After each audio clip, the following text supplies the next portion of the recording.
Are we live? Oh, yeah, there we go. We live, pal. All right. Welcome, everyone, to the Rated M podcast. What is good, guys? Hope you guys are doing good this 4th of July weekend, or on this 4th of July. Happy birthday, America. And happy birthday, America. And just so y'all know, I am a real American, and I fight for the rights of every man. He don't like you. But hang on, let y'all know. But we are here for Money in the Bank. But we are here to talk Money in the Bank. We are here to talk NXT Heat Wave. We're gonna give our thoughts on Forbidden Door. We're gonna give our thoughts on Forbidden Door. We got a short episode this week. We got a short episode this week. We got a short episode this week. What we're planning on doing this week, we can't. What we plan on doing this week, we can't do it. So it's gonna be a short show. I hope you guys having a good 4th of July. What y'all want to get into first? What I want to get into is if you guys saw my reaction yesterday during the Dynamite Watch Along, which please tune in every day because we're gonna keep doing that.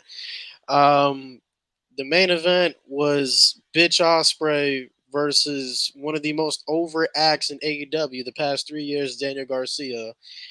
And this would have been a crowning moment for Daniel Garcia to finally solidify him as a true top star within AEW because, quite frankly, I don't care about Will Ospreay holding the title because Will Ospreay is Will Ospreay, and Will Ospreay is a big enough star where it won't hurt him if he lost. I'm sorry. And then on top of that, he's practically going to be in a feud with MJF anyways. And that feud, in my opinion, does not need a championship involved because that feud itself is going to right itself. But no, you fucked over Daniel Garcia for it seems like a third year in a row for a dude for a dude that just came in. It just makes me upset. It just makes me upset. Yes, I will say Daniel Garcia deserves better. Sorry, I'm not a big fan of saying, "Oh, AEW guys should go here or there, whatever." But Daniel Garcia, in my opinion, he should just leave. They clearly not valuing him because I guarantee y'all, if it was Darby Allin or Sammy Guevara in this position, Tony Khan would have no problem pulling the trigger because he's done it before. Daniel Garcia not winning last night, I still feel like is a trash ass decision. I think it's stupid. And I think Daniel Garcia should have already been a multiple time champion by now, but he's still struggling to hold AEW gold. So Tony Khan, go fuck yourself. Okay? Go fuck yourself. And Will Ospreay, go fuck yourself too. That's my thoughts. Oh, you're on mute. What the hell? I was going. Shit. Y'all remember the clip from earlier this year with Tony Khan being like, "Oh, this guy is going to be the next top star. This is going to be my guy in 2020. He's going to do big things in 2024." Where they at, though? What the fuck? Last night was the perfect time. Like, I don't think Tony Khan understands.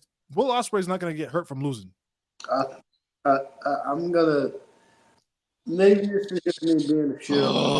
Oh boy, tread lightly. Maybe this is me being a shill and me being optimistic. I'm gonna hold hope. I'm not gonna rant on this as you guys are because he got the crap beat out of him by MJF, which is a sign that we're getting a Daniel Garcia MJF feud. And I have no doubt that the plan is to get that title on the Daniel Garcia. I don't know when or where they do it. But if Daniel Garcia is not holding championship gold by the end of the year, then I will join you guys on that. I think they will be fine. I don't think so. You don't. So did you see? So you saw how they built up this match last night, right? When you put something on your mother, I forgot about that. When you say, "Yeah, I'm gonna do this for my mom," and you lose, it looks pretty fucking bad. I forgot. Now you say that you're gonna continue waiting, Cam. We've been waiting for 3 years. I think he'll be fun. I think I would be very. I would have been very mad about Cam, Braun Breaker's about to be the Intercontinental Champion in less than 3 months. Well, let me finish. I would have been very mad about this that they just had Ospreay pin Garcia, and they just had Ospreay pin Garcia, and then they just move on, and that's it for Daniel Garcia.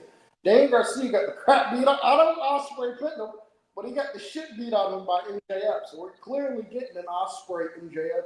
So we're clearly not Ospreay MJF. But we're clearly getting a Daniel Garcia MJF blood feud behind it. MJF Daniel Garcia blood feud behind this. Which I like, and I think that'll do wonders for Daniel Garcia. That's just me. Be honest, do you see Daniel Garcia winning that feud? Especially with MJF returning. Mind you, he's practically just heel. Yeah, and just turned heel. I don't see him winning the feud, but I see him winning the international title. He wins the international title. How's he gonna win the title if he's not gonna win the feud? Because MJF is smack dab in that title picture right now. I know he's in the title picture, but I know he's in the title. He's in the feud with Ospreay. He's 100% in the title picture. I know he's in the title picture. It's like John Cena facing Rusev. It's like, yeah, Cena don't need the U.S. title, but it's still there. I know he's in the title picture, but I think the plan is, especially now that he's a heel, is to get the AEW title back. Yeah, that's just it. So I don't think he's winning the international title. You have too much optimism. Too much. Do you agree that there's a thing of just waiting too long? Yes, look at Jake. So in the events Daniel Garcia does become international champion, where do you see Daniel Garcia? It's not happening at All In. Let's throw that shit out the window. Not happening at All In. So where would you see Daniel Garcia winning? Because if I hear 2025, just hold the title, bro. I don't want it, bro. Not winning in 2025. He's not winning 2025. He's not winning it All Out or All In. I could see him winning the episode on the big episode of Dynamite. I do think he is going to get that international. So he can't win at a pay-per-view, but he'll win at a big episode of Dynamite. He either win it on. Do we hate Daniel Garcia? What did he do? That's what I'm saying, America. What did Daniel Garcia do? We're comfortable with him winning on a Dynamite, but not a pay-per-view. Bro, I don't think we're really like grasping the main issue here. He put that shit on his mom's, bro. Put that shit on his mom's, and he still lost. That was very. He looked like a chump, bro. I don't care how he lost, man. He looked like a dweeb, man. That was very. Even like, all right. So Matt, like, Daniel Garcia beating MJF and Will Ospreay in a 3-way is huge. That would be monumental. But the thing is, though, is I still feel like there's a thing called waiting too long. Like, this is, in my opinion, this is a guy that should have been a mid-card champion by now. I agree with you. He should have been a mid-card champion. He should have been the Ring of Honor World Champion by now. Should have been the Ring of Honor World. You're damn right. He should have held both the Pure title and the Ring of Honor World title at the same time. I agree with that. I thought he was going to go on a big feud with Jericho. That shit ain't happened. Maybe he's hoping too much. This is stupid. So you're right, Lewis. I probably am being too optimistic. I'm just glad. It's not a bad thing. When it comes to AEW, you are the man. You know the booking. I'm sorry if I'm coming off as a shill, as an AEW defender about this. I just at least have a little bit more confidence in Daniel Garcia being a big star now that you can clearly see he's going to get a feud with MJF. Oh, shit. So, you guys, all right, so let's pivot a little bit. So, you guys watched the documentary. Pivot. Yeah. Mo, you have a lot of words about the doc. What did you what did you think about the doc? Confirmed every word I said pre-WrestleMania. Confirmed every fucking word I said the night that Cody said not at WrestleMania. I told niggas the OG plan 1000% was Cody Rhodes versus Roman Reigns for the WWE Undisputed Universal fucking Championship. And niggas looked at me crazy. And it came out of The Rock's mouth himself. Now, Lewis won't give him the credit for this, so I'll do it real quick. I respect the fact that The Rock realized that the backlash was coming in from the fans and he pivoted. I respect the fact that he didn't truck through like he did in 2013. But Lewis, I want you to explain the problem with that specifically. What I don't like is people on social media have gone around and say, well, he can't be selfish because, he listened to the fans and gave us what we want. The thing about that is the pivot should have never happened in the first place because the man's not stupid. I don't care how busy you are. We know pro wrestling is your life. We know you keep up with the WWE. We know that you've been keeping up with the said storyline specifically. We know Chris Van Vliet has asked you during the Black Adam premiere. We know we know you keep up. And we know you're not stupid. We know that you've been watching. We know you know what the plan was. The plan was Cody and Roman. Yep. What I don't like is you had it written in your contract in the TKO deal that once you became part of the board, that you are guaranteed your WrestleMania 40 main event against fucking Roman Reigns. To me, people are like, oh, well, I mean, he's not selfish. He did the pivot. To me, you shouldn't have had that match in writing in your contract if you knew what the plan originally was. To me, that's selfish off rip for putting that in your contract. I agree. And he's trying to save himself like he's a good guy. No, let's call a spade a spade. You tried to take the main event and you realized you was going to get chewed up for it, so you went back. So it makes you look a little bit of an asshole.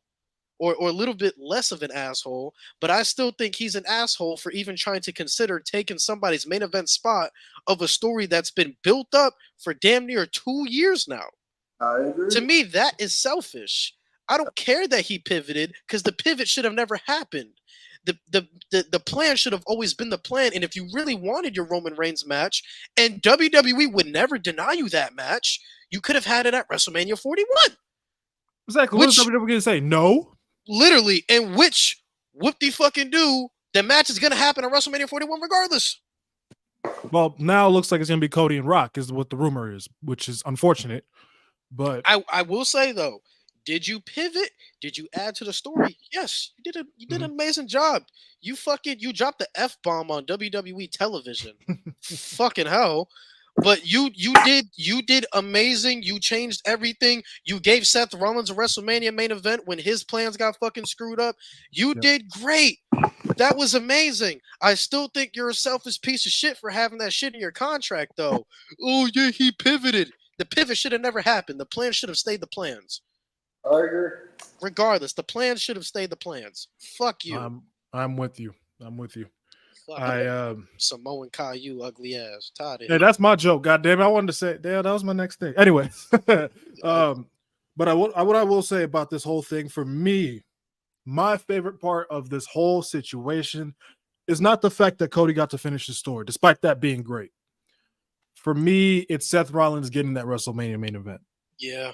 That for me, like, this is a main event I think he should have got back at WrestleMania 34. I'm glad he got his WrestleMania main event. I thought he should have main evented then.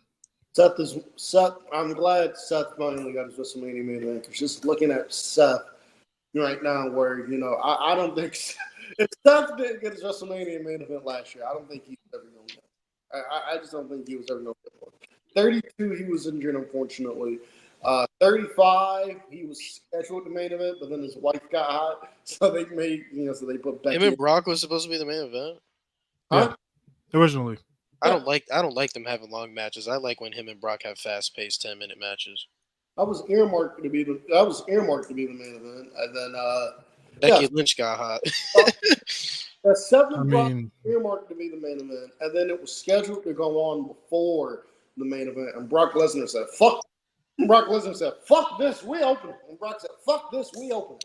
So, yeah, I feel like a huge problem for WrestleMania 41 next year is the fact that we already know what one main event is. And it's a great problem to have, because it's great that you have so many money feuds, but one money feud is going to end up taking the back seat. Like, you're going to, like, you have, I'm not going to say a match, but, the story between eventually Seth, Punk, and Drew, and then you got Cody and Randy. and then you got Gunther potentially in the mix whenever he's world champ. So one of these guys are gonna get the main event, and it's more than likely gonna be Cody. But it just sucks now that my V is in the mix. One money feud gotta take a backseat. Yeah, I'm ready for them to just get Rock and Roman out of the way, and we can move on. Yeah, this also sucks because for me, the guy that I really feel for unintentionally is CM Punk, because he really came back for that WrestleMania main event, and now with WrestleMania 40, and we see all the directions going in. It's like, do you take Cody off of WrestleMania main event? Because do you take?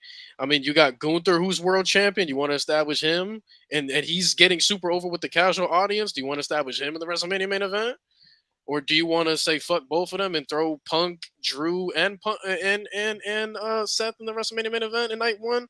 So night one's gonna be a fuck fest. Yeah. The one thing I will say about the documentary, I will say this. I said this on the Raw. Watching along. I'm going to say it again. Like the stream. WWE, please please stop promoting these type of documentaries that break kayfabe on Raw and SmackDown. Stop doing it. You want to promote it on Twitter? That's perfectly fine. Stop promoting these documentaries and showing us in depth what the fuck is happening in the office on Raw and SmackDown. Please stop doing that. Please stop doing that. Please stop doing that. I'm supposed to legitimately believe that these two men do not like each other when they're beefing. Okay, when they're beefing on WWE television. It's hard to do that. It's hard to do that when you see. It's hard to do that when the next ad that airs is a 5-minute clip of the documentary, like a 2-minute clip of this documentary. Stop doing that. I agree. Yeah, I'm with you there. But yeah, I don't really have much more to say on the doc. Everything that was said in there, I said before. Niggas just said, "Oh, you don't have no proof."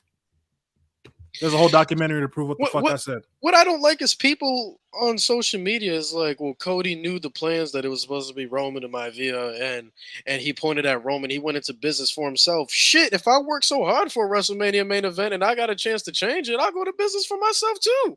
You just came in and took my spot. Wasn't even true. I don't think people fully listened told him that the documentary. It could be but they still, it's not like they just had. I don't think people understand the logic and the logistics of everything. You literally can't just set up cameras in 2 seconds when Cody decides to point. If they weren't gonna have him point, he wouldn't have pointed. They zoomed in on Roman and everything too. And they had a cameraman right there. They practically told Cody, like, hey, like, we're still gonna go with the original plans, but just so you're aware, this is also on the table as of right now. Also, for the people that believe that, does Cody Rhodes seem like a type of guy that is just gonna go into business? Fuck this.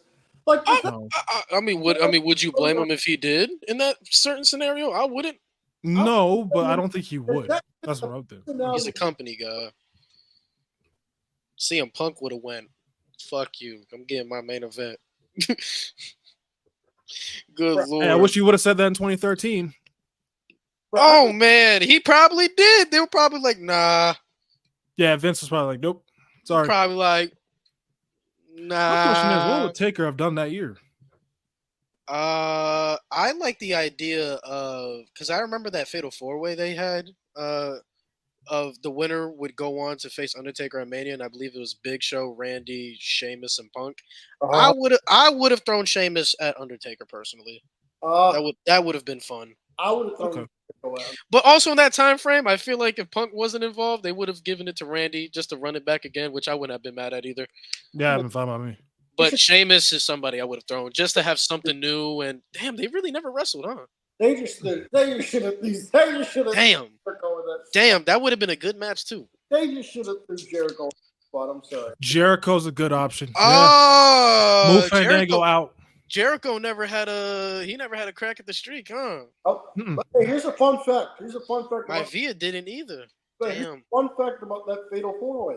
If y'all don't know, the way they were going to build the CM Punk and the Undertaker was, you remember CM Punk talking about respect to him, demanding respect this and the third, how he wants his respect and all that shit. Yeah. The original plan was going to be Undertaker to come back and basically, right, and that was going to be the basis of the feud between CM Punk and the Undertaker. But then that writer booked the fucking Fatal 4-Way, and that writer, I think, was fired like the next week or so. And that writer did not last long. What the fuck? It's still got fired. It's still Vince McMahon's fault though, because he approved that dumbass shit. I mean, yeah, if he didn't want to do that, he didn't have to do it. Bro, that's what I'm saying. The streak was so important, bro. The niggas was having #1 contenders matches for the streak. You know how crazy that is?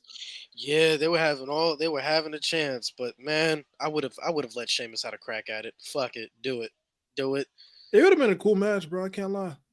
I would have done Jericho and Taker. But, the fact that we got Taker versus Swagger, not Taker versus Sheamus is criminal. When did that happen? Yeah, when the fuck did we get Jack Swagger? Where was I? That should have been a squash match. That was on like an episode of Raw. This is when Swagger was the world heavyweight champion. That's really crazy. Sheamus really came in when Taker was starting to go a little part-time. Yeah, right around the same time, bro. Damn it. I'm just salivating over that match. That's good. Yeah, no, I don't blame you, bro. That would have been cool. Yeah, enough on the doc. Brock, fuck you. Get out of the main event. I'm tired of him. I've already prepared myself that he's going to end up becoming champion. Oh, God. Oh. Hey, dude, sorry that we had you wait that long. Sorry for the fan uproar, but here's a world title that we're going to give you. Watch. That might be worse than Cena bearing the Nexus. I don't give a fuck what anyone says. Bro, he has the power to do it, and I fully believe it's going to happen. Bro. That's garbage. I prepare myself. I prepared. Did y'all see AEW Forbidden Door? I did. Late. I didn't watch it. I watched certain matches. What did y'all watch the whole thing? What did y'all think of the show? It didn't hit. Personally, it didn't hit. I gave it a thumbs up. I thought it was a solid show. I thought it was solid. I didn't think it was. I didn't think it was as good as last year, but I didn't think it was as good as last year. But overall, I thought this was a good show. I liked them adding CMLL talent to the show this year because I don't think we could have sucked because I was tired of the AEW New Japan matchups. So I like that they added CMLL talent to try to add to it. The crowd I thought sucked. Well, the Long Island was terrible. I thought it was a terrible crowd. I thought it was an awful crowd. I want to talk about this. That the opening match was MJF and Hichisero. Thank God you're bringing this up. Thank God. The match itself was fine. Okay, yeah. The match itself was fine. It was a good opener. MJF won, as he should have. The match itself was fine. But why are people... But I'm so sick and tired of the WrestlePure... The people that run WrestlePures have got to go. Right. The people that run that website, the people that work that website, except for Ibu, have got to go. I like Ibu. You said they got to go? Outside of them, the rest of them have to go. Because they are pushing bullshit propaganda and bullshit narratives. Trying to call MJF a racist because quote unquote he didn't try in his match with Hichisero. And they're calling him racist because he worked with a foreign talent. And he didn't it seemed like he didn't care in the match with Tanahashi last year. Despite the fact that Tanahashi was 46 years old and is fucking walked. Tanahashi can't even fucking properly hit a high fly flow. Thank you. Tanahashi is fucking washed. But yet people are calling him a racist. I thought Hichisero had a good performance. I mean, dude, you're facing off against one of AEW's biggest stars. Like, that was a good showing for Hichisero. For the people that don't know who Hichisero is. Yep, but people are calling him racist because they didn't like the match with MJF. I mean, I don't know what else everybody expected, but it was a good showing for Hichisero, though. I mean, thank you. But I personally don't get it. Also, unfortunately, Shingo and Bryan did not hit for me. I felt like they held back that match. I felt like they put that match at a dead spot. That's where I feel like as good as MJF and Hichisero being the opener was and how good it was for Hichisero, I feel like an opener like Shingo and Bryan, that should be like the match to set the tone of the show. You get what I mean? And I feel like they didn't really go all out. And like that match ended for me and I was like, wow, like I really felt like Bryan Danielson and Shingo really didn't try their best. Like they didn't go hard. And it's a shame because we all know Shingo and Bryan, they both make magic in the ring. So I don't feel like it's one of those cases where they just don't have good chemistry. I just feel like they were in a dead spot and they didn't have the amount of time to really cook. And that's where I feel like Forbidden Door was like, fell off for me a little bit. Was the match placements were a little bit weird for me. Like I don't know. I feel like Bryan and Shingo should have been in the Bryan and Shingo should have like opened it as big as a star MJF and Hechicero is. Like I feel like the opener is just as important as the main event. And your main event is Swerve versus Ospreay, which is a big main event. I don't like that your opener is MJF and Hechicero. I feel like you should have started with Bryan Danielson and Shingo to set the tone, but that's just me. I agree with you. It's a good point. It's a good point. That's something my wrestling coach told me. The opener is just as important as the main event. Yep. I agree with that 100%. Zack Sabre Jr. and Orange Cassidy, I thought was great. I thought that match was great. I'm glad Orange Cassidy put to bed people who say or that he's just a gimmick. I don't know why people are still saying that in 2024, but I'm glad Orange Cassidy put that shit to bed. Mercedes and Stephanie. I thought it was fine. I'm telling people right now, if you're mad that Mercedes has 2 championships, the New Japan Strong Women's Championship, that was the belt that was made for Mercedes, okay? She didn't get to hold it because she didn't get to hurt it because she got fucked up. But yeah, that was the belt that was made. I feel like a big thing, and again, this is not me shitting on Mercedes. I feel like I'm really not a fan of her booking right now because every opponent she has wrestled, they've been expecting her to carry. And to me, that's not how it should be. Now they're giving her Britt Baker, which is good, which is cool. Kind of wish Britt Baker would be built up a little bit though, because she is coming back and ring rust is a thing. Yep. So I would have liked if she racked up a couple of wins. But to me, I'm going to just flat out say they've been feeding Mercedes burgers. And with her trying to carry burgers, it has made the matches boring. I'm sorry. Burgers is crazy. It has. Burgers is crazy work. They've been feeding her burgers, and I can see that she's trying her best to really like make the match interesting, but a lot of these girls, like they're missing their cues, like the lockups are not good. The match gets severely slowed down. It's like I can't put that on Mercedes. I put that on the booking of Tony Khan and whoever is sending these women over. And this is the woman that's being paid the most money out of everybody, out of every woman in the wrestling industry. Like she needs to be fed stars like that. Like she needs to be having money matches. I mean, I don't think AEW, at least in the women's division, they don't have too many of those. They got some like Tony Storm, Hikaru Shida, Britt Baker, but like they don't got like past that. Who else, bro? Saraya does not move me. No, she don't move nobody. Ruby Soho is pregnant. Did you make for Stat and Willow or no? Oh, Stat. Yeah, Stat and Willow. Willow's done. Like been there, done that. But I'm tired of man. They fucked that rivalry up already. The fact that that's not the Owen Hart final is crazy. The fact you had it in the first round is ridiculous to me. Mm-hmm. I agree there. But they just don't really have the depth per se for. Like, it's good they have a mid-card women's division, but they don't really have the true depth for a women's mid-card. It's like to me, WWE and AEW, like they should swap their shits. Like WWE has the depth for a women's mid-card. AEW has the depth for a women's tag division. To me, they're doing shit ass backwards. Definitely. Happy birthday, America. This motherfucker. Happy birthday, Kurt Angle.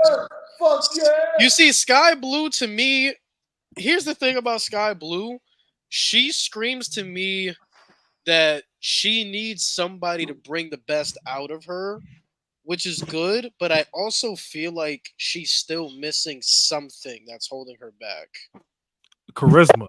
Yeah, That's I what. feel like it's a big thing. Have you heard her talk, bro? Yeah, it's pretty bad.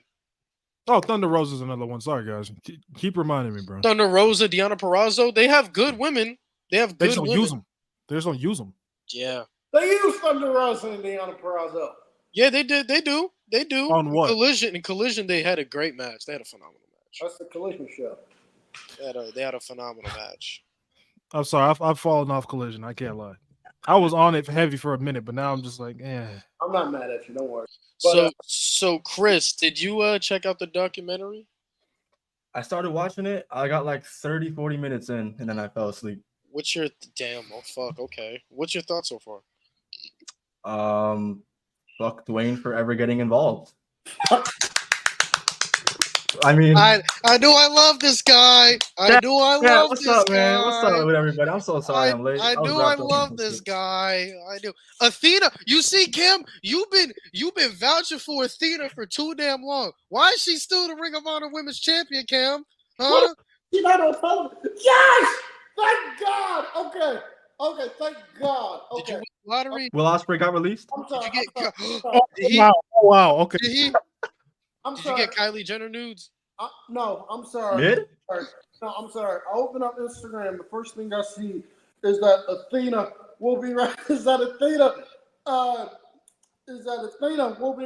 at Death Before Dishonor. I don't give a shit about Death Before Dishonor. I'm just happy about this because I thought Athena was going to be out. I thought she was going to relinquish her title. I thought she was going to be out for 6 to 12 months with an injury. So she's not going to be, thank God. Because she's all right, but like, why isn't she on AEW television? You did a great job with the Ring of Honor Women's title, Athena. Like, you've been top 5 for like 2 fucking years now. Like, you've been no cap. Who would know if you don't go out of your way to watch Ring of Honor? I ain't doing that shit. Bro, Okay, like, please bring her in, please. Her and Mercedes scream Bucks. Wait, how you find time for Abaddon but not Athena? That's crazy to me. That's fucking crazy to me. Jesus Christ. Hey, Bro, chill out on female Bray Wyatt, all right? Okay. Oh, yeah. We're not going there, bro. Chill out. Right. Bro, the shit Athena is doing with Billy Starks. With Billy Starks, the minion training shit. That shit would get so over on Dynamite instead of Ring of Honor. Over on AEW television instead of Ring of Honor, but it is what it is. Yo, chat, real quick. We got 40 people in here right now on YouTube, and we only got 22 likes. On the 4th of July, y'all. Get the likes up. On the 4th of July. We appreciate y'all pulling up. You waving and waving. Get the lights. Bro, I ordered a Kurt Angle shirt to wear for the pod, but it's coming tomorrow now. Hate that shit. Damn. Hate that shit. I don't have anything America here, but I mean, the Puerto Rico flag's kind of close. No. America. You see Spider-Man though. You see Spider-Man in the back. You see counts. Peter It's red, Parker, white, and blue. right? It's red, white, and blue. That counts. He's a white boy. I celebrate Juneteenth. That's what I celebrate. No, don't lie. Don't lie. We caught you last week. You said Osprey's egregious. I agree. I 100% agree. Who said Osprey's egregious? He did. I mean, that nigga suck. Esco! Oh, Esco's here. Hey, yo. Happy 4th, Esco. Let's go, Esco. Happy 4th. I'm just doing a quick cameo. I'm about to watch The Sandlot with my great-grandmother. I just wanted to hop in and wish everybody a happy 4th and everything. And what's the quick topic for today? What's being discussed real quick? Why Will Ospreay sucks. Why Will Ospreay sucks? He doesn't sell for shit, and he's Dave Meltzer's baby boo-boo bear. That's why. Yeah! Triple H clears Ospreay. Tell him. Yeah. Yo, the game clears Ospreay. Don't be mad because Triple H got more classics. Don't be mad. I'm gonna say this real quick, Cam. Before we go and stuff like that, while Will Ospreay's jealous about how Triple H was grinding on the boss's daughter, Will Ospreay should be focused on grinding up that L that he took from Swerve Strickland at Forbidden Door. Just saying. Oh my God, bro! We got the fuck Ospreay Society here. I love it, man. I love it, bro. And this is no disrespect to Ospreay. I'm just gonna say this real quick. He is a good athlete. You know what? Listen. He is a good athlete, but the thing is that he's trying to act more of an indie wrestler instead of a professional wrestler. Like, I mean, Indie Ospreay. I got you something for your birthday. I got you something for your birthday. But if you keep on talking like this, you want. He's gonna give it to me. That's what's gonna happen. oh, dang. Crazy. For your birthday, but keep on. Chris, your birthday ain't on Monday. My birthday on Monday. It's my Jordan year, man. But no, Hey, my birthday Big in 2-3. November. Ain't nobody give a fuck about me. but no. I just wanted to stop by, say happy 4th and stuff like that. Triple H Glaze, Yeah. Merchant and stuff. So, but what are we really discussing besides the hatred for Ospreay, real quick, so I can. We were talking about a little bit of the documentary of if you watched it, what you thought about it. Oh, I'm just gonna say this real quick. The fact that they actually had Triple H, my GOAT, take ownership that he knew that he took the blame for trying to do the Rock and Roman and realized that the fans didn't listen. That is something I can honestly say that Vince McMahon could not do the first time. Yep. Valid. So, but I thought it was a great documentary. This is just my personal opinion.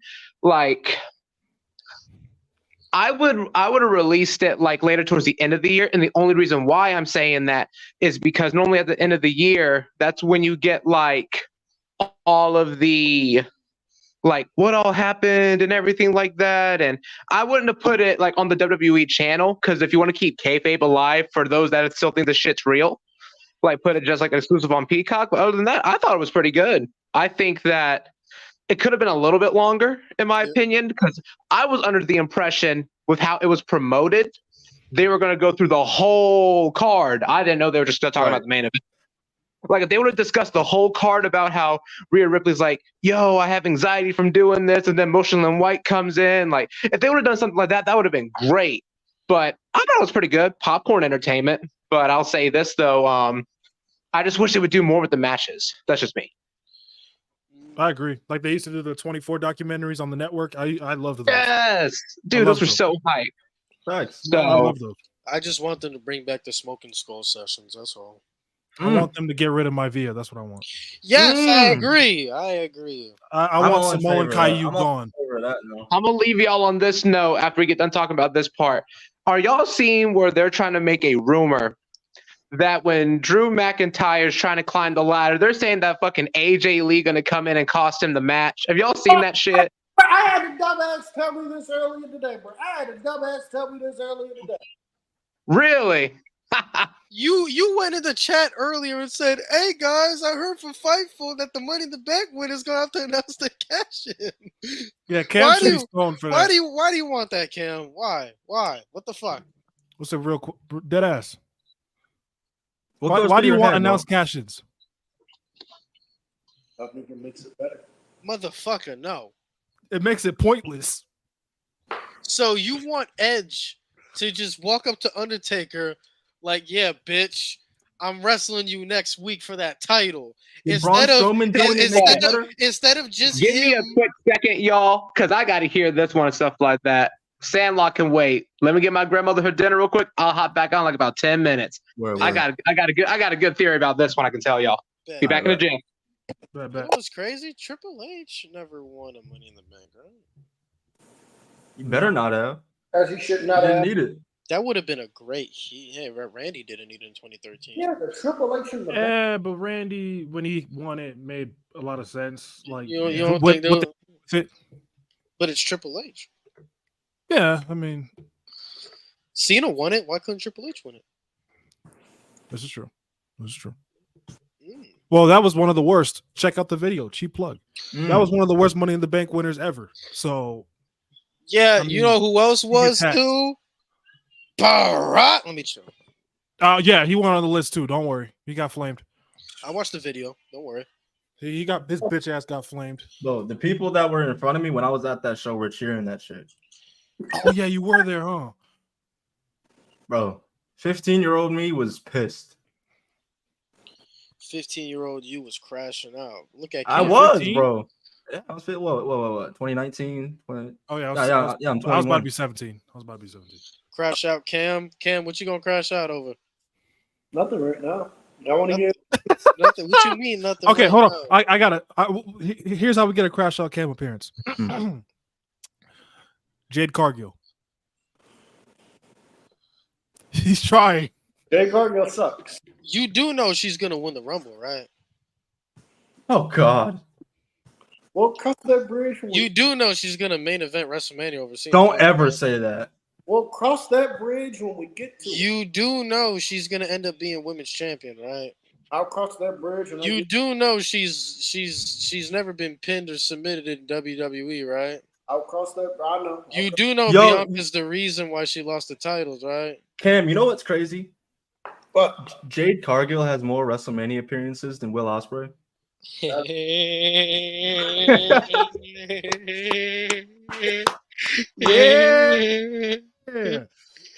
You know what's crazy? What's crazy? Tama Tonga got more wins in WWE than Ospreay. You know what else is crazy? Tonga Loa got more wins in WWE than Ospreay. Hey, Cam, you know what else is crazy? What? We got Jordan Grace to show up in WWE and win a match before Will Ospreay. We got two different Knockouts champions to show up in WWE before Will Ospreay. Yo. Johnny Knoxville had a WrestleMania match before Will Ospreay. And he won. And a win. And he won it. Ospreay's cooked. Jinder Mahal won at WrestleMania before Ospreay. I'm sick to my stomach. Or am I? Saying Johnny Knoxville, man. Right. Solo got more wins than Ospreay. That shit is ridiculous. All right, y'all ready for You know Solo beating Ospreay if Ospreay cross over, right? All right, let's relax. He's gonna no-sell the thumb, bro. Come on. No-sell the thumb is insane. Yo, he said pedigree over Stormbreaker. Cook! Hey, Cook! I mean, the hidden blade is just as good as the fucking brain shop. I said this before. I said it again. The only person to sell the hidden blade good was Kota Ibushi, and that's only because I don't like him, if I'm honest with you. Oh, wow. Kota Ibushi hate? It's not even Kota Ibushi hate, it's Kota Ibushi disgust, not hate. Why? Disgust what's is the beef insane. This is just my personal opinion on Ibushi. The idea of the Golden Star and like his aura in New Japan, he didn't really strike as the main event guy. And plus, I'm biased because he took away my IWGP Heavyweight Championship because the bitch didn't want to hold two belts. So he's like, let me make a fucking ugly ass Street Fighter 2 Shadaloo ripoff title so that way I can say I'm the World Heavyweight Champion. I agree. Crash out Esco. It does look like the Shadaloo logo. I will Ibushi, but I agree with you on that. It looks like the Divas title. No, like, but that's the thing. Like, Ibushi is like, I understand why people love him and stuff like that, but he just doesn't appeal like all that to me. Like when he appeared for the Blood and Guts match in AEW, okay, and I'm gonna just say this too. The best Ibushi match that I recommend is when he's getting carried by Shinsuke Nakamura, AJ Styles, and Kazuchika Okada. Just saying. But that's just me, though. Kim, you know what I just realized? Oh, no. Shane McMahon had a claim to being the best in the world before Will Ospreay. Damn. He still is the best in the world. He won the cup. Oh wow. Get the sign. Yep. Man, get the sign. He's supporting. Why do you do this to yourself? He's supporting Shane McMahon as the best in the world. Yeah, get the sign. That's crazy. That's crazy. On the damn, I'm supporting it, and he won the damn trophy. So he is technically. That's taxable that they just had him running around screaming that shit. You know, I can't wait until he shows up in AEW. You really think he's gonna do that? I mean, it's Shane McMahon. He has nobody. Great Khali has more wins in WWE than Ospreay. We talk about the same Shane McMahon that showed up on WCW during the fucking peak of the fucking Monday Night Wars, just to piss his dad off. Just to piss. My point is, who's he gonna piss off now? He has no loyalty. Fucking Hunter. All right. Yeah.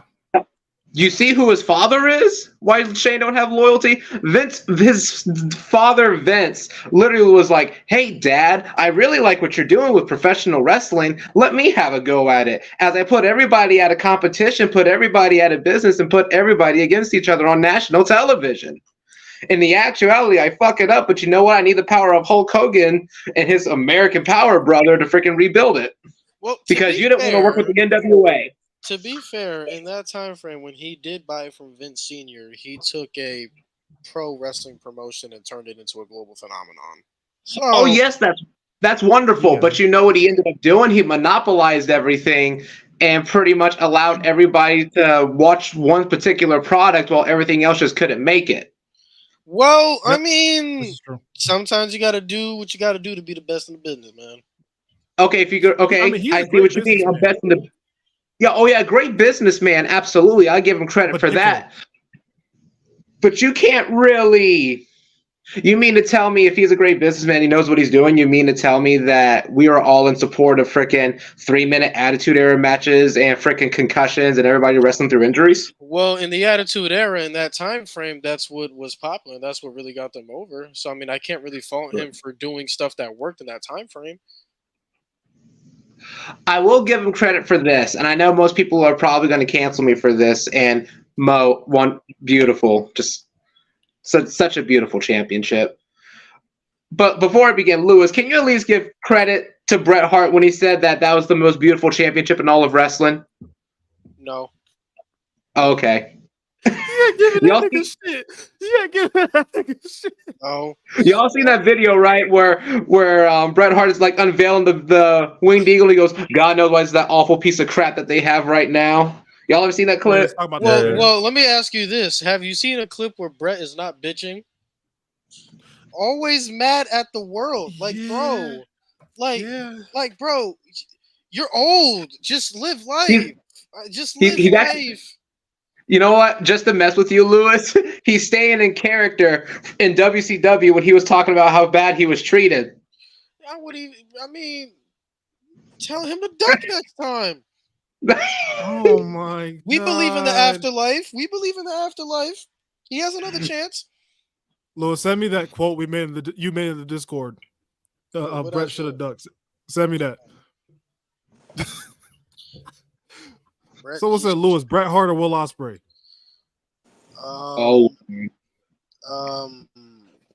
What was the question again? Bret or Ospreay? Yo, King Dante, Snooki has a WrestleMania win before Ospreay. We'll come back to you guys after these sponsors. Oh my God. All right, man. Let's get to these predictions though. All right, bro. We'll start with Heat Wave.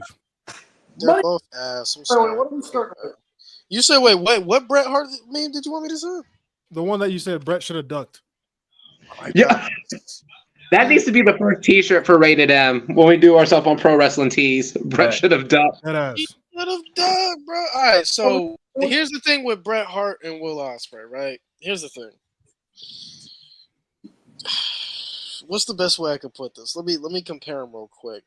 So on one hand, you got a bum. On the other hand, you got a dweeb. But the bum is very good at being boring, and the dweeb is very good at having horrible in-ring psychology. But the bum actually has good in-ring psychology, but the dweeb has more in-ring ability. So if you combine both those together, what do you get? Ass. Neither. So I choose neither. Wow. This man dissected how to hate. Who would win? Owen. Who would win? Neither. Draw. A time limit draw. Because you'd have, bro. The moment Ospreay knows sells, Bret is walking out of the ring. It's gonna end in a no contest. Bret is just gonna walk out and complain. That's what he's gonna do. Bro, the moment Will Ospreay does a kick up after a fucking bulldog, Bret's gonna be like, all right, bro, I'm not doing this. I didn't trust that degenerate. When I was in the ring with him, I thought I had his respect, but he lost all his respect for me, and I couldn't do it. He's a punk. Why does that sound like something Bret would say, bro? Oh my God. Because he's a punk. He has no in-ring psychology. He does that flippy shit. Sometimes the flippy shit is cool, but not all the time. No, if Not it's every other when you move, see it fuck. not Every not other when you move, see it fuck every that. single match in AEW. Remember when, like in AEW, we would always predict which match card is going to have the Tope Suicida, which one's going to have the Canadian Destroyer, which one's going to have the thigh slapping super kicks. Bro, I would have thigh put the slapping bet. I super would kicks. have put the bet on all of them. I'm not gonna lie. Every single match. Every match.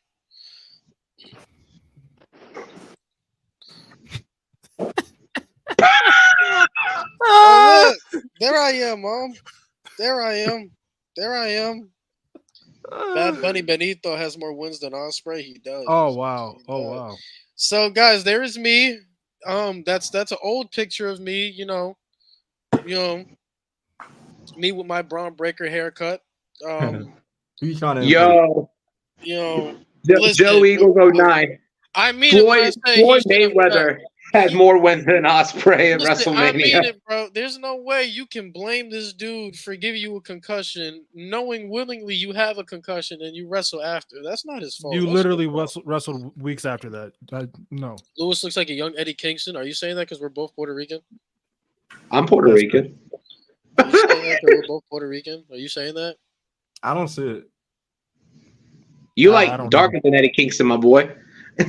Yeah, Eddie Kingston white as shit. If you never Yeah. told me he was Puerto Rican, I would have never believed you. Fact. He's Puerto Rican and Irish, I believe. Okay, so he's like half. Okay, all right. A little bit. Yeah. But yeah, Yeah, I look at him. Y'all never looked at him and thought he's Puerto Rican. I thought I knew off rip. I knew that man has some freaking Hispanic in him. I knew off rip just looking at him. I'm like, man, that man Puerto Rican, bro. Stop, bro. I'm like, he a cholo. He a New Yorican. That's what he is. Just like my daddy. He a New Yorican. A Same New Yorican is crazy. with the old cut a little bit. Shit. With the freaking eyebrow and everything like that done. Now who do I look like now? I got told I look like Epico today. I wanted to cry. I can see Noam Dar a little bit. I can see Primo. Okay. Maybe not Epico. All right, y'all ready for heat waves? Yeah, let's get to the predictions. I mean, look, man, Javon Evans, a guy who's better than Ospreay already at 20 years old, man. Hell yes, he is. I will defend Malachi Jefferson, and that's his government name till the day I die. Yeah, Jay Malachi. Shout out Jay. Can we just stop with the bouncy shit? No, because you know why? Because the boy is bouncy. He is bouncy. Don't be hating. Wow. But why did he have to get Def Rebelled? He made Death Rebel. What you talking about? Him and Steve Corino know what they doing. If Javon Evans made Def Rebel, he's getting taxed. Hey, HBK, do me a favor. Buy the rights to Red Ops so you can come out to that. Side note, Cam, I'm loving the fame, my boy. From 21? I think Yeah, that was his indie theme. So let's talk because apparently, you know, all over social media, people think we're all WWE biased or whatever. So before we get into Heatwave, I want to talk about the problems NXT currently has. Listen, I know losing the Holy Trinity was a big deal, but I didn't think it'd be this bad. I'm gonna just keep it a buck. I knew losing Braun, Mello, and Ilya would be game changing. I knew that would be serious because those are some serious shoes to fill that will never be filled again. But I did not think it would be this bad. Trick Williams, as over as the dude is, I don't fully trust him as a top guy. I'll be the one to say it. I never saw him as the world champion. Bro, he can't work long matches. He needs somebody there that's better than him to really get the best out of him. Ethan Page carried him. I said it. He did. And in my opinion, I feel like if you are the NXT champion, that's telling me that you're above everybody else at that current moment and that you know how to properly work a match, that you can be a leader, and that you can possibly put on the best match of the night. To me, man, like he's only the champion because of how over he is. Like that's not necessarily a bad thing, but it really does worry me now that we're in a position where they had to throw in Sean Spears and goddamn Ethan Page in the match just to save the main event. Like, you had to throw in two other guys because Javon Evans, as good as he is in the ring, still young, you know what I'm saying? Still can't lead yet. Still learning. Still very good for his age. still learning. And then you got Trick, who's been here, who's the champion, but he can't lead. He can't be that number one guy in a match, which that probably would have been a recipe for disaster. So they pivoted and thrown in Ethan Page and Shawn Spears, which is good. Both guys are good. Shawn Spears doesn't get enough credit for how good he is in the ring and for being the ring general he is. And Ethan Page is Ethan Page. He is who he is, what we see now. But NXT's in a very bad spot with their main event scene. Do you think we're expecting too much from them though, because of how good NXT's been? I don't think we're expecting too much. I think they're mishandling things. I feel like whatever decision they make with Wesley and Obafemi, whoever loses, one of them got to be promoted into that main event scene because that main event scene really needs it. Oba and West can carry that division. That's fine. They know how to build stars. West carried a whole division on his back for almost a year. Oba's been carrying the division since he beat Dragon Lee for that title. So both guys are very much capable of making stars. What I see in the main event scene right now with Trick Williams, you can't make a true main event star by having to beat Trick Williams if your main event star, who is Trick Williams, can't work a long match. I think what happened. I think the reason why they're look like they obviously lost Ilya, Braun, and Matt. That's a pretty big fucking deal. I think another part of it is that Dijak was originally planned to be challenger. That was the original plan. They're gonna. But Dijak got called up to Raw, and obviously nobody told Shawn Michaels. And nobody told Shawn Michaels that Dijak is getting called up, or that he's getting there, that they're planning on calling him up. Yeah. And so called up Dijak, and his main event scene truly went to hell. He had to come up with something on the fly because his plan in Dijak got caught up, and he's no longer with the company anymore. So it's like, well, now we got to pivot and do something else. And I don't think they were never going to put no one in darkness. Do you know what this situation reminds me of? I don't know if you guys were watching NXT at this time. I obviously was, but this reminds me of that weird time in 2017 where NXT was losing. They were losing the Baileys, they were losing the Ballers, the Joes. They were going to end up losing Nakamura.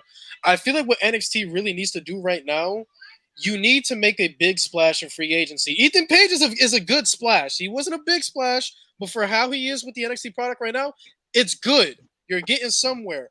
But this is why I feared for a guy like Jacob Fatu going to the main roster, because I feel like a guy like Jacob Fatu would have really been so much better for NXT to really help that brand out.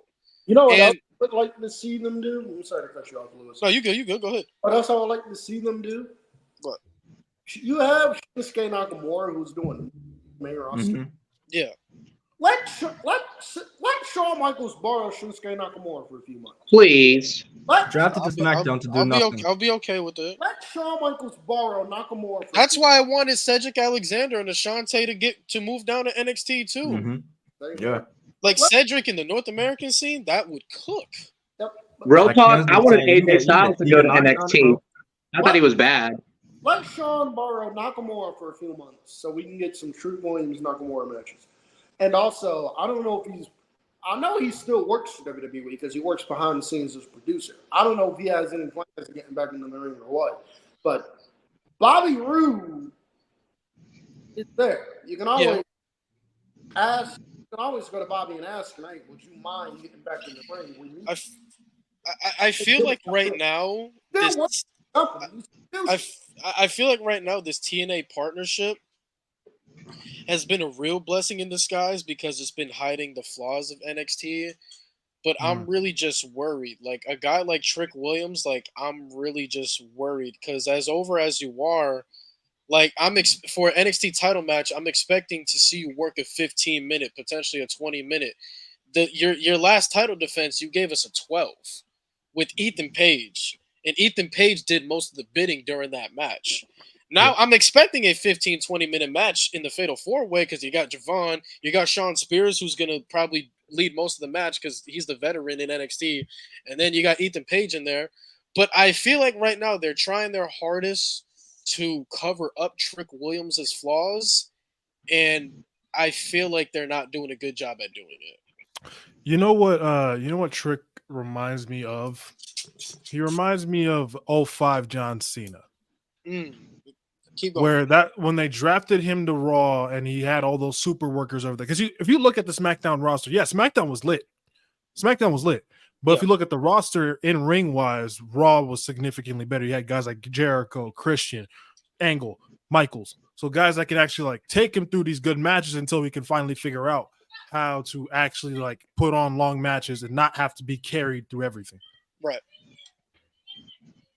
But with Trick too, like, I feel star power is not a problem for NXT. Even though losing the Holy Trinity is big, I feel like star power is not a problem because I truly feel like the future right now for NXT is heavily reliant on this Wesley and Obafemi rivalry. Because those, to me, as big as the star Trick William is, that's been the main money feud for NXT. Mm-hmm. That's been the main feud that they're really building the show around, which is Obafemi and Wesley. And to me, it's heavy reliant because it doesn't matter who wins the match, doesn't matter who loses the match. I just know whoever wins the match is still great to carry the division. Whoever loses, you have to push them into the main event scene. So whether you go with the route Obafemi beats Wesley needs to be in the main event scene. He has to, and to me, that's a guy, I'm sorry, Trick, that's a guy I want as NXT champion. Because Wesley was capable of carrying the North American title scene and making multiple stars at once. I am confident Wesley can make multiple stars in the main event scene. But if you somehow go the impossible route and have Wesley beat Obafemi, that is the guy you want as NXT champion.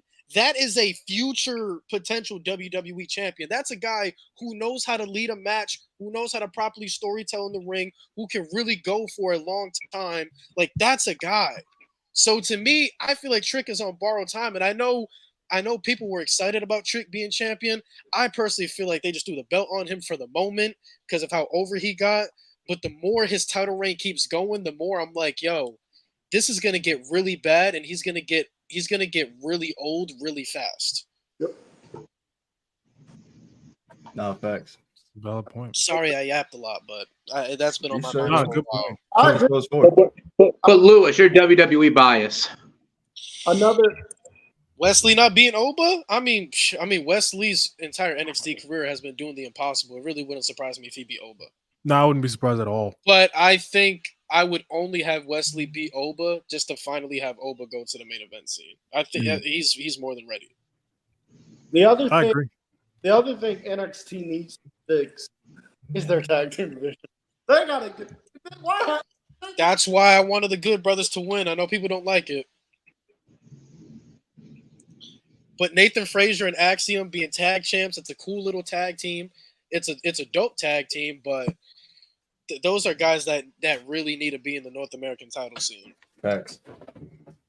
Those are guys that need to be in the North American title scene. That's why I wanted the Good Brothers to win, because that's a legit tag team that can hold the gold for a little bit.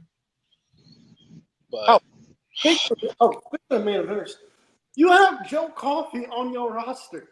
You can easily. I like Gallus. Gallus should be tag team champions in my opinion. I like their work. I fuck with Gallus. Joe Coffey, in my opinion, should be in the NXT title scene. The problem right now is they're really trying to establish Trick, and that's not a problem for me personally. Like, hell yeah, establish Trick. But it's the fact that his weakness, I don't know what I'm saying makes sense. Like, his weaknesses is really loud. Like, you know how you can cover it? Like you mentioned with John Cena in 05. Like, they covered up his weaknesses really well until he figured it out.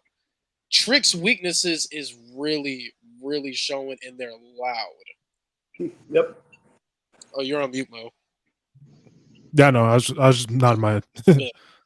but yeah, that's the problem. So that's where I feel like NXT right now is sort of like in 2017 stage where they lost their stars and they were waiting for big splashes, and that's where they got guys like Bobby Roode and shit. I feel like now if there's any time you want to bring in more outside free agents to beef up the division a little bit, now's the time to do it. I don't care. I know I said I don't want Zilla in WWE, but fuck it, bring him in just for the star power. Bring him in for the star power. Here you go. Here you go. Okay, you don't want to see no more Samoans, man. He done with. Can you blame him? I don't either. Wow. But this is why I didn't want Jacob Fatu on the main roster. As good as an acquisition he's been so far. Like, how long can you realistically keep him in NXT though? If you were to do that, he's too good for that. I mean, so was Ethan Page. Yeah, but Ethan Page isn't important enough to what's going on WWE television. You're right, but if WWE's plan was to eventually bring in Hikuleo, you could have gotten away with it. That's fair as well. So, other mid-ass nigga. You fucking like. Why you always Osprey? do that, yo? Why do you always do this? You like Osprey? Should we stone, bro? Do I get the stoning sign? You like a dude with bro. Hey, look, he just said it. He said bro. Hey, I will say. Okay. All right, Esco. I will say though, I did hear a rumor that WWE is heavily interested in Penta. That is a guy that I am begging to sign with me, and I throw him in NXT.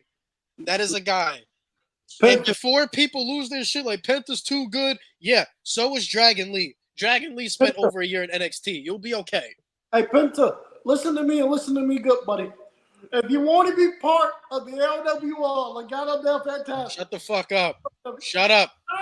Stop that shit. No. Do I have to get the sign for what you just said? No, you need the last tax. That's what he needs for swearing like that. I mean, the last usually were horny, but I got you. Am I lying? Y'all just wait. Am I lying though? If he gets signed, if he gets signed and he gets caught up to that man, good and well. When is Ricky's contract up? Good question, Cam. When is Ricky Starks officially free? He should. I think his contract is up this year, actually. What the fuck, bro? When that bitch ended? Cody, do your fucking magic. I never wanted you to work magic so bad in my life. Ricky Starks. The Revolution hasn't been televised in months, bro. I'm concerned. Cam, Ricky Starks' contract. Yeah, where the fuck you coming, bro? I think Fightful said something on it because I know Fightful. So we got an update on my birthday, March 5th. So they said Ricky Starks is still under contract. Cam, this for you, bro.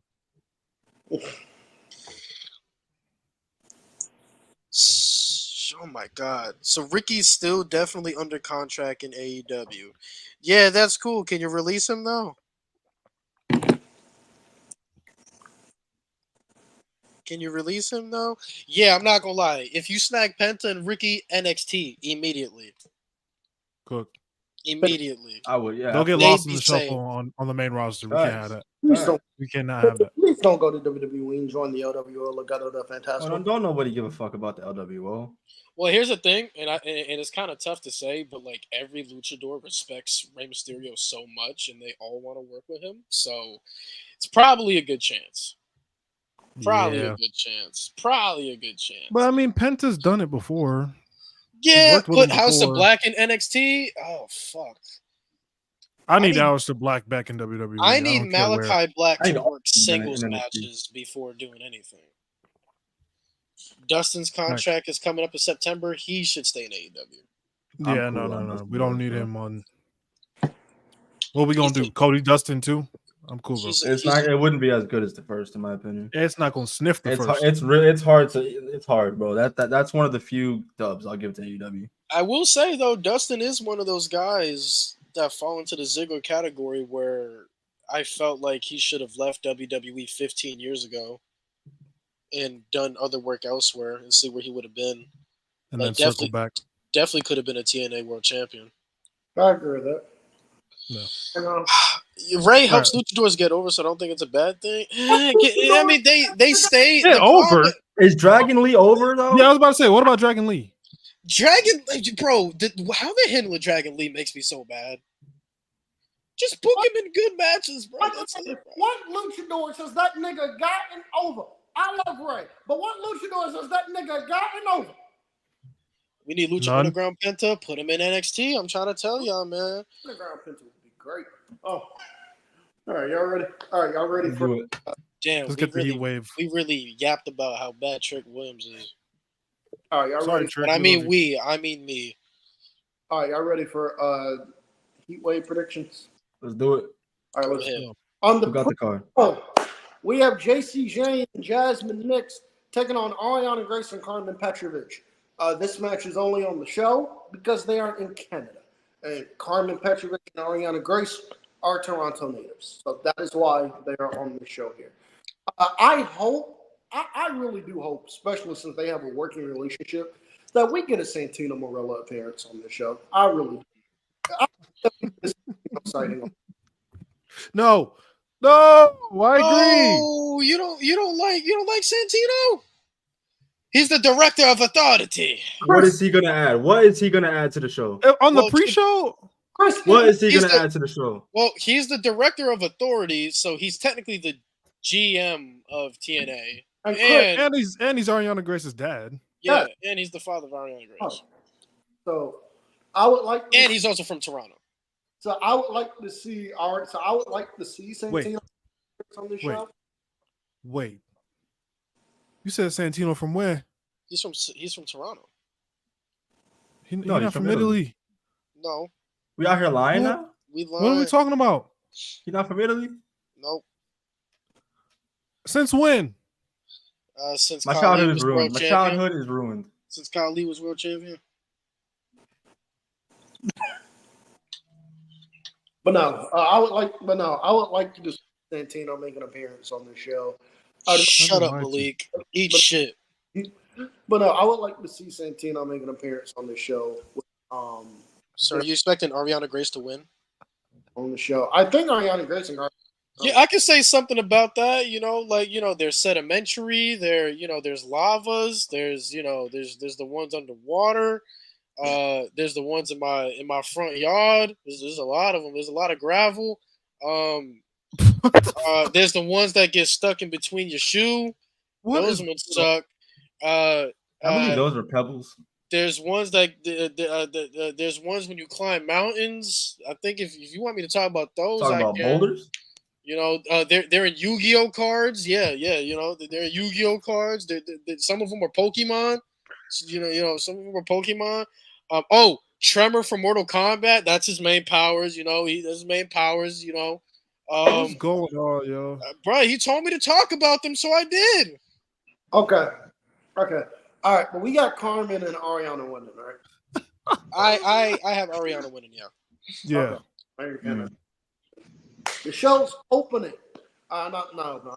But on the main show for the NXT Tag Team titles, we have Chase U taking on Nathan Frazier and Axiom. I think Chase U are winning the tag team titles here. I think Chase U are winning the tag team titles here. I think Frazier and Axiom are dropping them things because it is clear that they are heading towards a breakup with Frazier and Axiom. So yep. I agree. Yeah, please put it on Chase U. And I hope that this little I want A-Kid back so bad. God damn it. But yeah, give it a Chase U. Give it a legit tag team or tag team faction or whatever. Let them hold it for a bit. Yeah. This shit's just making me mad. 65 people in here, 66 people in here. Make sure you guys like the live, and once you like the live and subscribe, put in the chat "Screw Ospreay," and we'll notice you. Did I just read the pedigree's the worst finisher of all time? What are we doing here? Yo, who said that? Let's go get his ass. Get his ass. Who said when the My Via South exists? Have people not seen the Kali chop? Have you not seen the My Via South? Have you not seen the losers right that Lacey Evans used to deliver? Have you not seen the y'all not seen? You mean to tell me that you prefer the Oblivion over the pedigree? Oh wow! Wow! You prefer the Scope. Scope. Is this Ultra's burner? Ultra's gone, bro. We don't fuck with him. No, he done. Like the live stream, you become a Will Ospreay fan. Damn, you better like the live stream, man. I hate to be Ospreay. I would not want to be classified as one of those people. But if you subscribe, you become a Gunther fan. Whoa, Scope, what are you talking about? The Rose Plant is not better. All right, we just saying stuff now. The rose play is so ugly, bro. I hate that move. The rose. Hold up. I'm sorry. I know you guys don't like the move, but I promise you, I'd rather have Bailey to belly back. I agree. At least she hits that clean. Yeah. I mean, it's like a fucking Anthony Bennett Kwame debate. I mean, both ass. Like, what? No. Y'all. I gotta say this. You mean to tell me? Because I just want to make sure I'm looking at this correct. You mean to tell me a half-ass skull-crushing finale is better than a butterfly undercover face buster? Yo, that shit is. What you mean, punk kick? What you punk kick fire? What you mean, punk kick? That's one of the most realistic fucking finishers we've ever seen. Literally. That shit. You get punted in the head. That shit gonna hurt. I'm saying, bro. Come on, man. Go look at them old Pride fights when they allowed soccer kicks to the head. I'm telling you, man. Yes, sir. Oh my God. I'm telling you, man. Y'all see Seth Rollins' pedigree? That's the worst finisher I've ever seen. Oh no. No, fuck that. I still rather watch that than the goddamn Oblivion. I don't care. I don't care. Or the fucking civilian's forearm. Fuck that. Oh yeah, or the civilian's forearm, man. Get that shit out of here, man. You're telling me 6 moves of doom is better than yes. Thank you, Matt. Like I said. No, I'm playing. I'm playing. That shit is trash. He said, "Huh?" He said, "Huh?" Dude, are you serious? Shit, that shit. I'm so glad he stopped. Yeah, what the fuck? The brain buster fire. What you mean, bro? You can't jump in your dome. Brainbuster pretty good. Brainbuster up there. I'll give the Brainbuster that. Brainbuster, Austin Aries. You talking about Austin Aries, bro? Come on, man. Yeah, that's Brainbuster Jacob Cash. That's what I'd rather take a pedigree than Kali big ass chop to my head. I think we all would. Yeah. I'll just say this though. With the pedigree, all you have as a professional wrestler in training, with the pedigree, all you have to take is a safe face bump and turn your head. Whereas if you look at something like, I don't know, the Stormbreaker and stuff like that, you need to rely on somebody to make sure they don't drop it on your neck and make sure that you sell it properly because they don't oversell for anything worth a shit. You said what? What finisher you say? What's the Stormbreaker? Nah, that's a Tsunami Ripper. Hey, William, let me tell you something in the chat. That's a Tsunami Ripper. I don't know what y'all just called it. That's a Tsunami Ripper. Hey, William, let me tell you.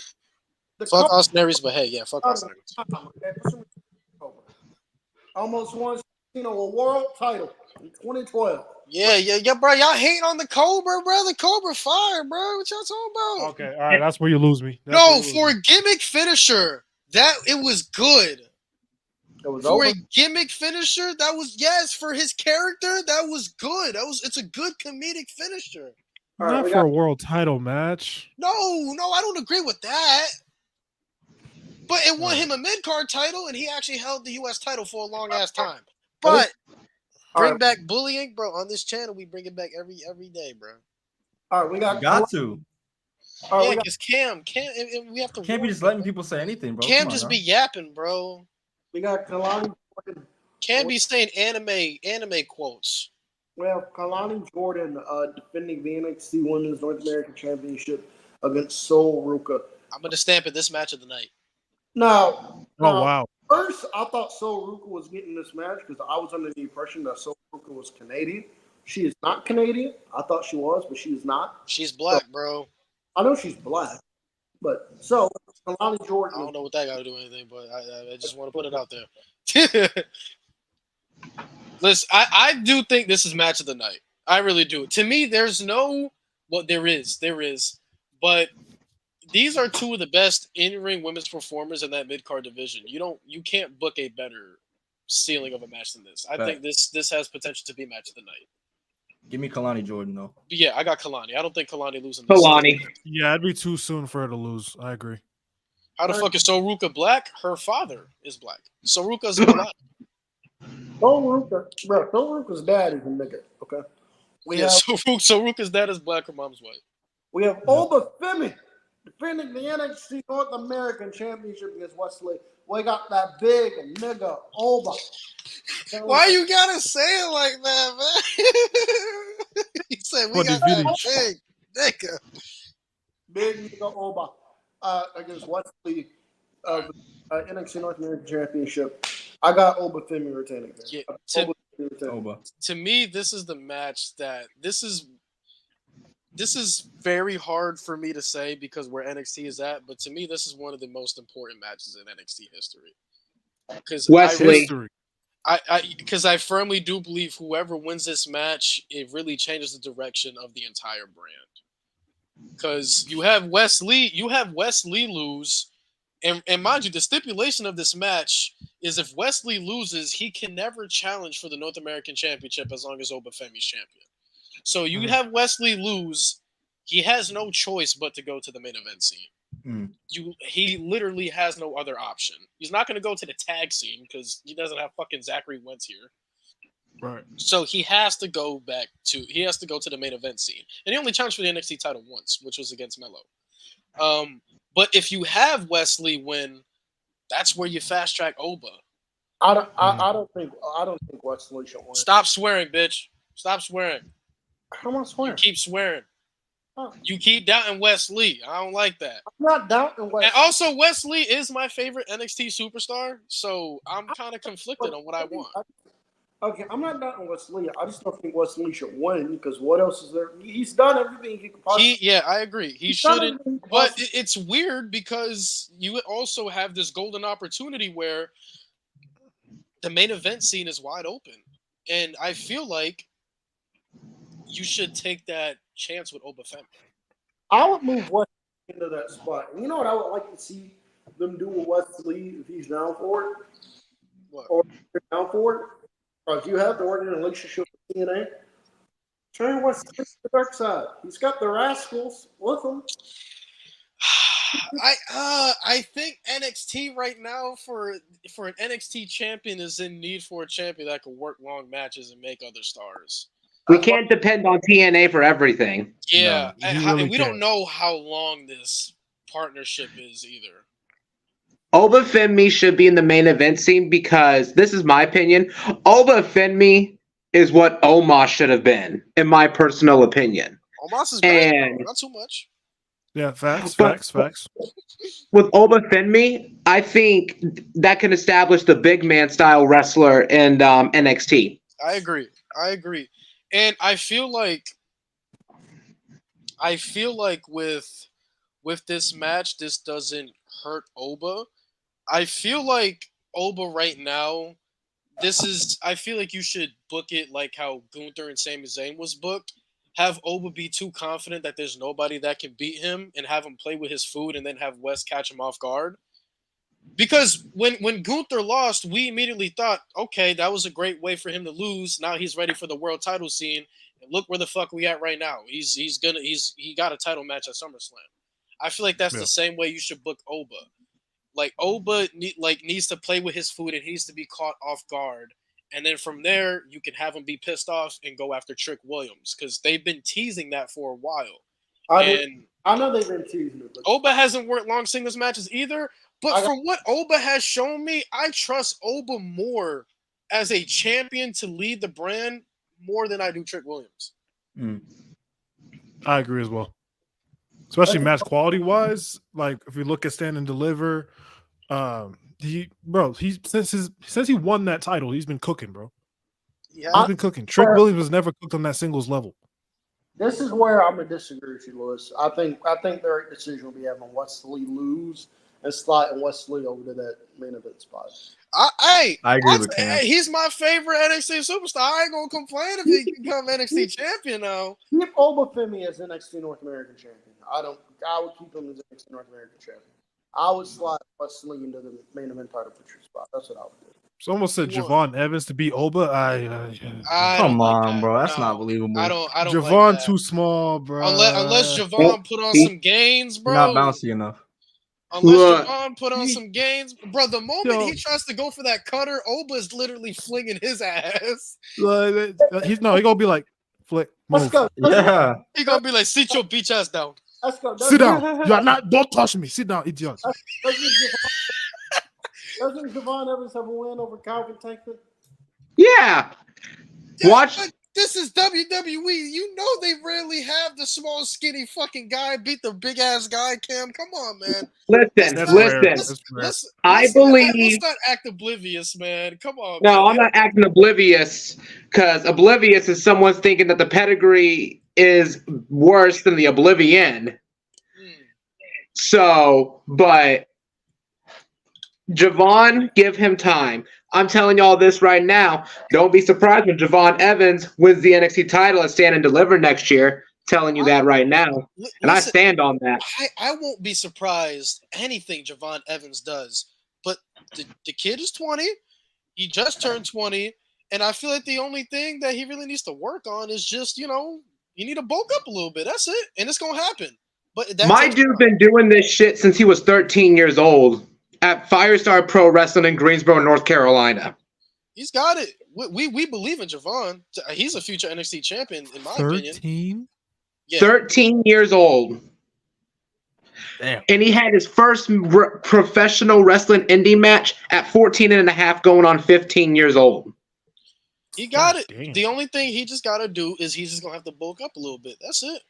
But we all know he gonna be up there for sure. We all believe in Javon. If Darby can beat Samoa Joe, this is not AEW. Y'all keep on bringing in other companies, bro. WWE does the casual shit for the casual audience. It's very rare we see a small, scrawny guy beat a big motherfucker. And I promise you, Javon, unless he has help from Jesus, Moses, Noah, Buddha, it won't be enough. Fucking Poison Ivy. It won't be enough.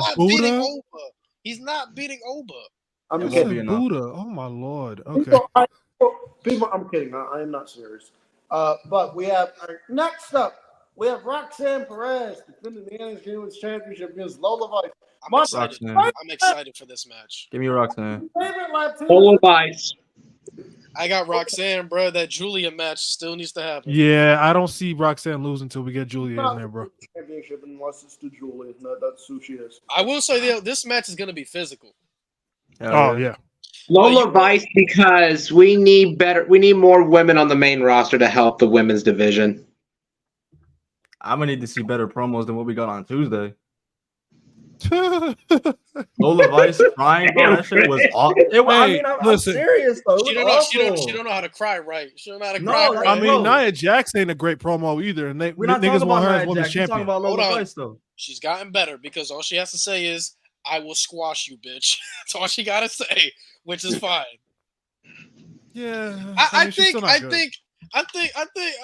my definition of a decent promo artist is different. As long as you talk within the confines of your character and it's believable, I'm cool with it. So if Nia Jax says, "I'm going to sit on you," I'm believing that shit. She gonna sit on you, gang. Listen, bro. All I'm gonna say, bro, is Lola Vice brought out the mom card. Well, what did we see last night? Daniel Garcia brought out the mom card. What happened? Yeah, bro. I might hang myself, bro. I ain't gonna lie. I wouldn't go home. Lola Vice is not winning. She's not. If I put that shit on my mom's and lost, my mom would have been like, "Get out of my house! Don't come close to me! Get away from me!" The moment I lose the match, hey, bro, ring the bell again, bro. I'm not doing this, bro. Come on, run it back, Turbo. Run it back. I'm putting my career on the line now. Run it back right now. I agree. No, I'm putting my life on the line. If I go home, I'm dead. This boy, come here. You put on me, but you lose. I got this shit. Well, you're stupid. But I'm excited for this match though. Lola Vice has gotten better. Roxanne is she got a case of being the best women's wrestler in the world right now. Honestly, she's been on a tear. Lola Vice does? No, I said Roxanne. Relax. Hold on. Roxanne. Yeah, I have sense. Okay. But I'm excited though. But Roxanne definitely retaining for sure. Someone said she was crying and then shaking her ass a minute later. I mean, you complaining? Hell no. Hey, this was me at Battleground. America. Hell yeah. It's gonna be a 2-star match. Relax. 2 stars is crazy. 2 stars is crazy. I give it at least 3. 3.5. 3.5. 2 stars is like mean. It's dog shit. All I think Lola Vice got to worry on is just focus on her graps, be a little more technical because she got the striking down. The striking's great. Well, let's see. Striking If is this great. was rated, if Just this was grappling. rated by the Wrestling Observer, it would probably be 0.75 for no Canadian destroyers, super kicks, Fuck or this. I'm telling Nobody you. wants to any- see that. Hey, you know what, Esco? You just gave me the brightest. You just gave me the brightest idea. Guys, what we got. guys, I just thought of an idea live on the Rated M podcast. Fuck Dave Meltzer's rating. Let's go forward with the Rated M podcast ratings, huh? That's the only one that Rated M matters. ratings. Let's go. Rated M ratings. Rated M ratings. So starting what? Money in the Bank and Battleground, we'll do star ratings and have everybody's opinions on the matches. And then we'll have it. I won't be on the Money in the Bank. Here you fucking go. You gonna glaze Ospreay more? I'll be here, Chad. I will never leave you. Nah, I'll be here too for once. I'll try my. I won't be here at the start, but I will try to make it. I will attempt. I'm gonna pop in every once in a while. I'm heading over to a buddy's of mine's house. We're gonna have some New York style pizza and watch the event. It's always been our tradition to watch it. We doing Heat Wave too? Yeah, sounds Sunday, right? I'm down for it. Yeah. I could be here for the full duration of Heat Wave for sure. Wait. Yeah, I could definitely be here. I will not. But yeah, chat, we'll do the Rated M podcast star ratings. Rated M ratings. We will have all of our opinions, baby. and we're doing that shit out of 5. We're not doing that bullshit fucking 7-star. No. No. We're doing it out of 5. That's some like no life shit. I will not be on the watch along. Reason being, I'm going to Deadlock Pro. Because Cameron likes to steal stuff from my hometown. That's why. Let's go. We'll never let this go. Yo, we need like a Mania match between you and Cam. Nigga, blame That ass winner gets DPW. Thanks. Yes. Tony Pizza guy, bro. Don't blame me. Blame No. Shit. Wait, If it weren't for that name sounds so familiar. Is he a black guy? He a white dude. Tony Pizza Guy? Nah, he's white. He's a wrestling creator, bro. Oh no, I'm thinking about that dude, Will Power. Yeah. Oh, shout out Willpower, bro. I haven't heard of that name in a minute. Damn. Just letting y'all know right I now. went back to his page. I saw he made music, and I said no. James Darnell, Tony, John Blood, Missing Link CrossFit, Jacksonville Recreation Center, Amphitheater. We waiting for you. I mean, you started out in the 9 Dime. Never go back. Did you just drop the location for you and Cam's match? Don't you ever go back. Time to pull up. If that's what's going to happen, I'm telling y'all this right now. If I'm able to convince my rec center to do this shit, I'll do it. Winner gets DPW with Pulse as the special guest referee. I just want to face Gunther and Ilya in a triple threat. Is that so hard to ask for a god? You want to face them? I want to. You want to die, bro? Why can't I face them? What's the problem? We don't want you to die. I'm gonna die. Bro, yes. let him live his life. Which way is worse, going out to Ilya or Gunther? I would, bro. I just want to have a chop off, bro. I just want to have a chop off, bro. Bro, I just saw Kendrick drop the Not Like Us music video. Oh no. Main event. What I miss? A nigga grilling. Hey, what you grilling, Tristan? What you grilling, dog? Main event. We got Trick Williams, Javon Evans, Ethan Page, and Sean Spears championship. If I would just say fuck it and put it on Javon, but You're not ready yet. You're not ready. Way too early. I will say Sean Spears taking the pin. Sean Spears taking the pin. That's what he did. Your winner. Ethan Page is taking that title. Ethan Page is winning. I can see it. They are in Canada. I could see it. One can only hope. One can only that hope. would be a rocket strap. So I need Ethan Page to win. One can only hope, bro. This is my prediction. Javon Evans is going to have issues with Sean Spears. So what they're probably going to do, the three of them is going to team up to take out Trick Williams, so that way Trick will still look good despite him with his 2-year experience in the ring. He looks good and stuff like that. Frickin', you're going to have Javon do the thigh slapping super kick, which will take Ethan Page out of the ring. And then you're just going to have freaking Sean Spears and Javon go back and forth and back and forth and back and forth. And then he's going to go ahead and hit the cutter. Then as soon as you're going to do the 1-2, Ethan Page is going to pick him up, throw him out of the ring, and then Ethan Page is going to get that 1-2-3 and walk away with the championship. They said it's going to be a Javon Carey match. Relax. Y'all underrated how good Sean Spears is, man. Y'all gotta relax. Sean Spears is getting up there in age, though. But he's playing the catch. Look at what he did with Chris Danger though in DPW. He's not moving up. He's not moving up. He's just there to lead the guys and to train. That's all he's there. That's it. Yeah. That's it. But y'all underestimate. Y'all underestimate how good Sean Spears is, man. He's like that. Come on, man. He really is. I love Sean Spears. They're just mad because he has Peyton Royce and they don't. Hey, that's a W. That is a W. I miss the Iconics. Can I say that? Hey, Sean Spears. I need you to chill out. Bro. Peyton Royce is pregnant every 2 weeks. It feels like. I need you to chill out, bro. Hey, yo. Listen, I don't want to say anything that's gonna get us banned, but I mean, we say shit 24/7. We're done. Listen, come on, have you seen Peyton Royce? One, can you blame him? Just like it's iconic. I mean, I miss the Iconics, man. If there's better than me, bro. them tag belts need the Iconics so bad, bro. You have no idea. Them tag belts need Jesus, Buddha, and Muhammad, bro. No. Those tag belts. Why do they need you?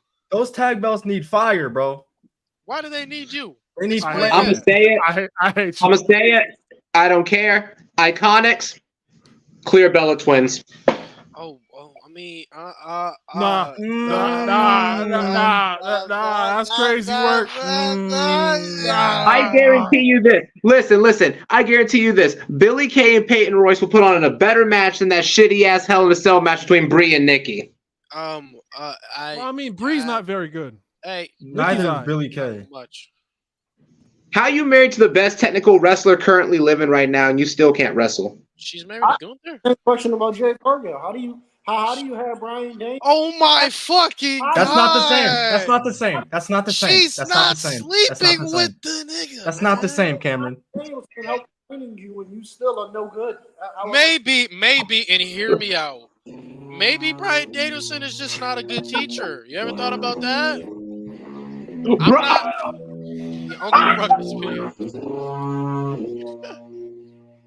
Listen, I'm about to buy a freaking stream deck, bro. Listen, chat. I'm not saying Bryan Danielson is a bad teacher, but what I am saying is sometimes it's the student.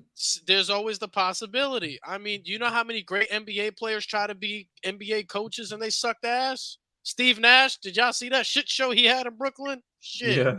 Hey, they suck at being GMs too. You know exactly who I'm talking about. Oh yeah, we're looking at you, bald fuck. That's why you sold the team. But your only good draft pick was LaMelo, and I play as much as LaMelo, so you get taxed eternally. You know why? That boy can't drive either.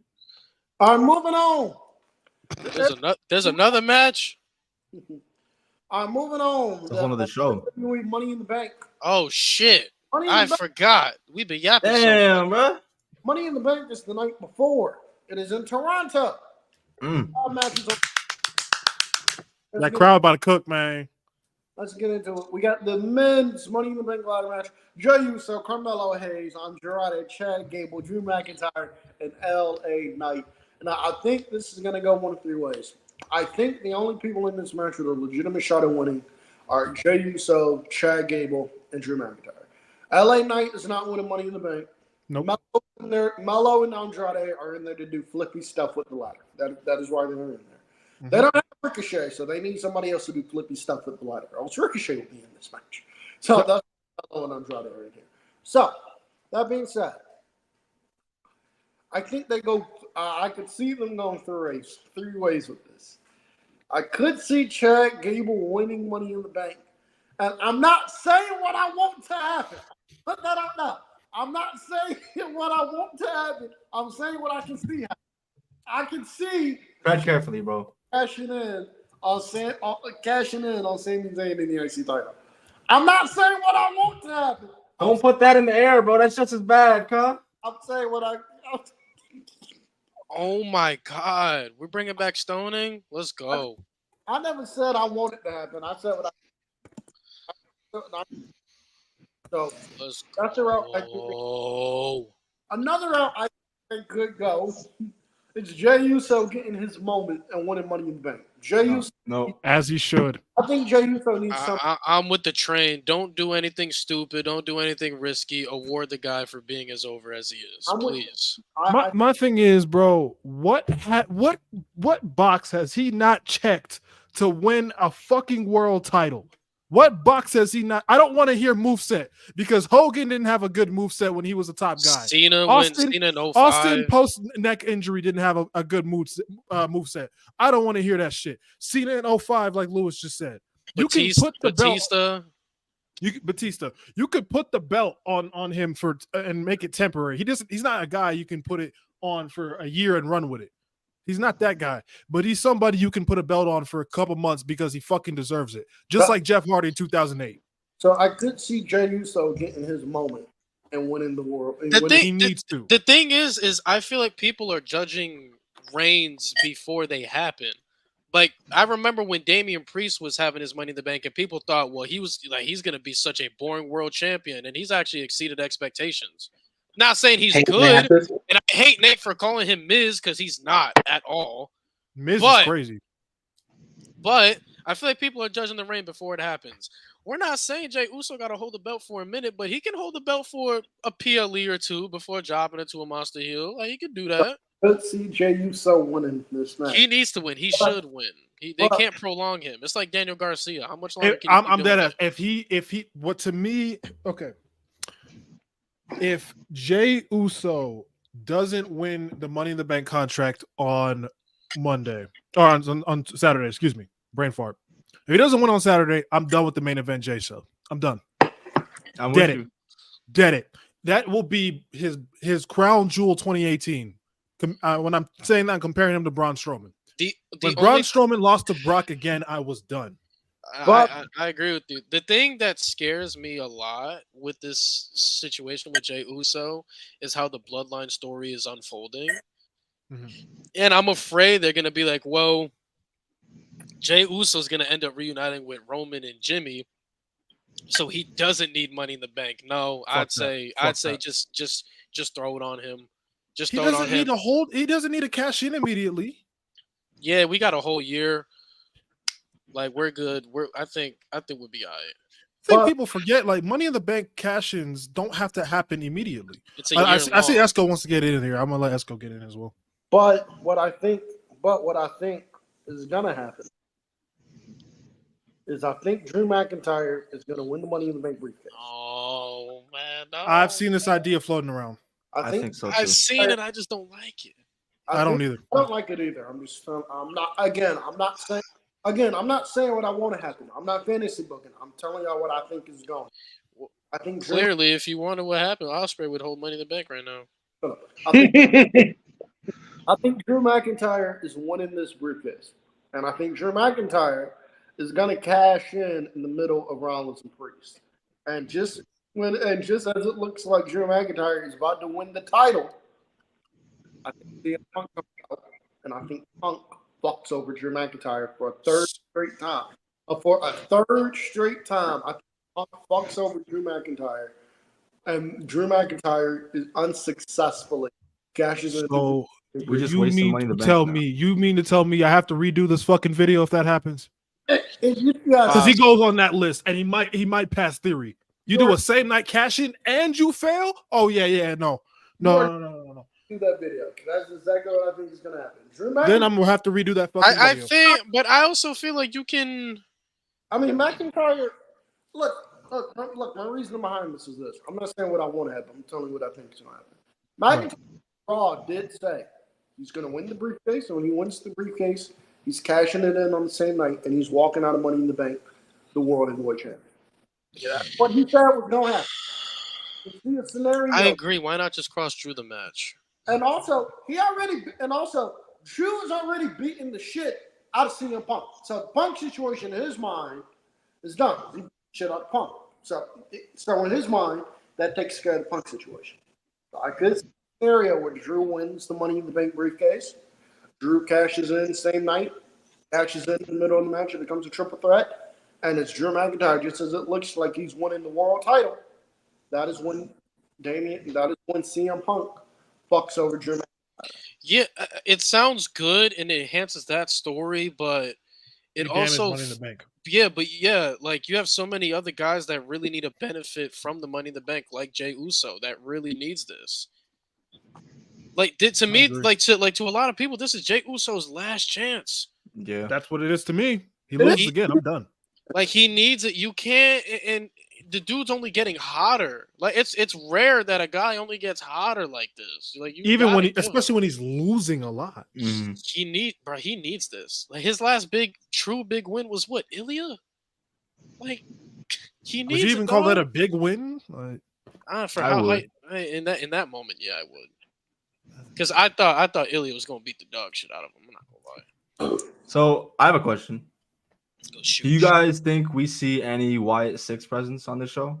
Good Lord, with Chad Gable probably. With Chad Gable, maybe with Chad, yeah, because they're clearly targeting his ass. They're probably gonna scare him and he's gonna run out. But I don't think they're gonna. I don't think they're gonna put pause on anybody though. Nah. Because if they really wanted to, they would have by now. Listening to everybody's point, I'm just gonna say this. I get where some people would want Drew McIntyre to win, but I guess I'm in the minority fence of I'm tired of the whole CM Punk costing Drew McIntyre situation. I mean, we've already seen it happen. That's been a thing since WrestleMania. And let's see, we're in July right now. That they've done it 3 times. Yeah, it's 3 months. 3 months worth of CM Punk fucking. He cost him the world title at WrestleMania. Cost him the _1 contendership fatal 4-way. The night after WrestleMania, costed him the match. If you want to be technical about it, Lewis, technically, from a storyline perspective, this shit's been going on since the Royal Rumble.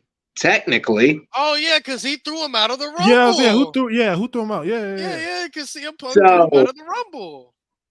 I'm just saying, like, they need a. I understand everybody's like, well, this is long-term booking. Yes, I understand the long-term booking thing, but this literally reminds me of Triple H versus Stone Cold No Way Out 01. Triple H got screwed. No. Triple H screwed Austin out of the WWF title in the beginning of January against Kurt Angle. Then Triple H was like, okay, now I'm winning the WWF title. And then freaking Austin's like, screw you. I'm going to go ahead and I'm going to take it from you. Boom. They just needed that whole month just for them to fight at No Way Out. You could easily, in my personal opinion, Drew McIntyre really doesn't need to win it. LA Knight, as much as I love LA Knight, what's the point of giving it to LA Knight if he's going to win the U.S. title soon? Honestly. Well, if you look at LA Knight's situation, he's in Money in the Bank, but they also put in, he pinned Logan Paul. So they set that up for him that even though he's going to lose Money in the Bank, he still has a legit case for challenging the U.S. title now because he pinned Logan Paul. That's Logan Paul's U.S. title. Oh. But this is my opinion. Wait. Time out. What did Cam just say? What did he just say? Cam, what the fuck you just say, Cam? What did he just say? Cam, I'm Michael Jordan your ass right now through this screen. What did you say? He said keep the U.S. title on Logan Paul. Is that what you just said? No, I said LA Knight wins, and then he passed it on Logan Paul's U.S. title. Why are you speaking that? Why are you putting that? Can you bring out the lash?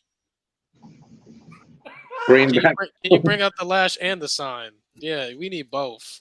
Why the fuck are we doing? Why you gotta say dumb shit in the air? And this is just me because I'm a huge LA Knight fan. Actually, LA Knight don't need the briefcase.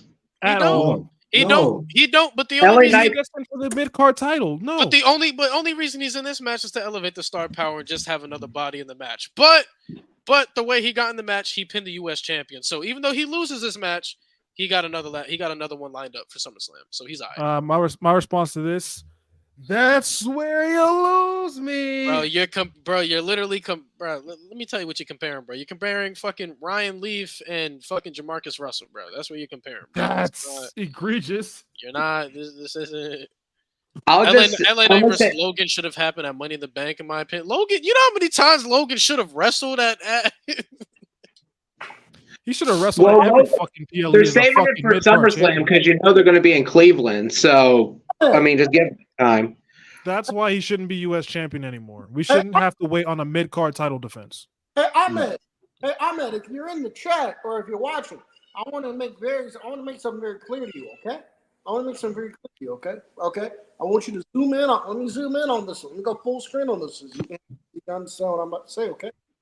LA Knight winning the U.S. title is not going to store relevant prestige for that fucking title. You know what it is? It's not. It's not, okay? You know what?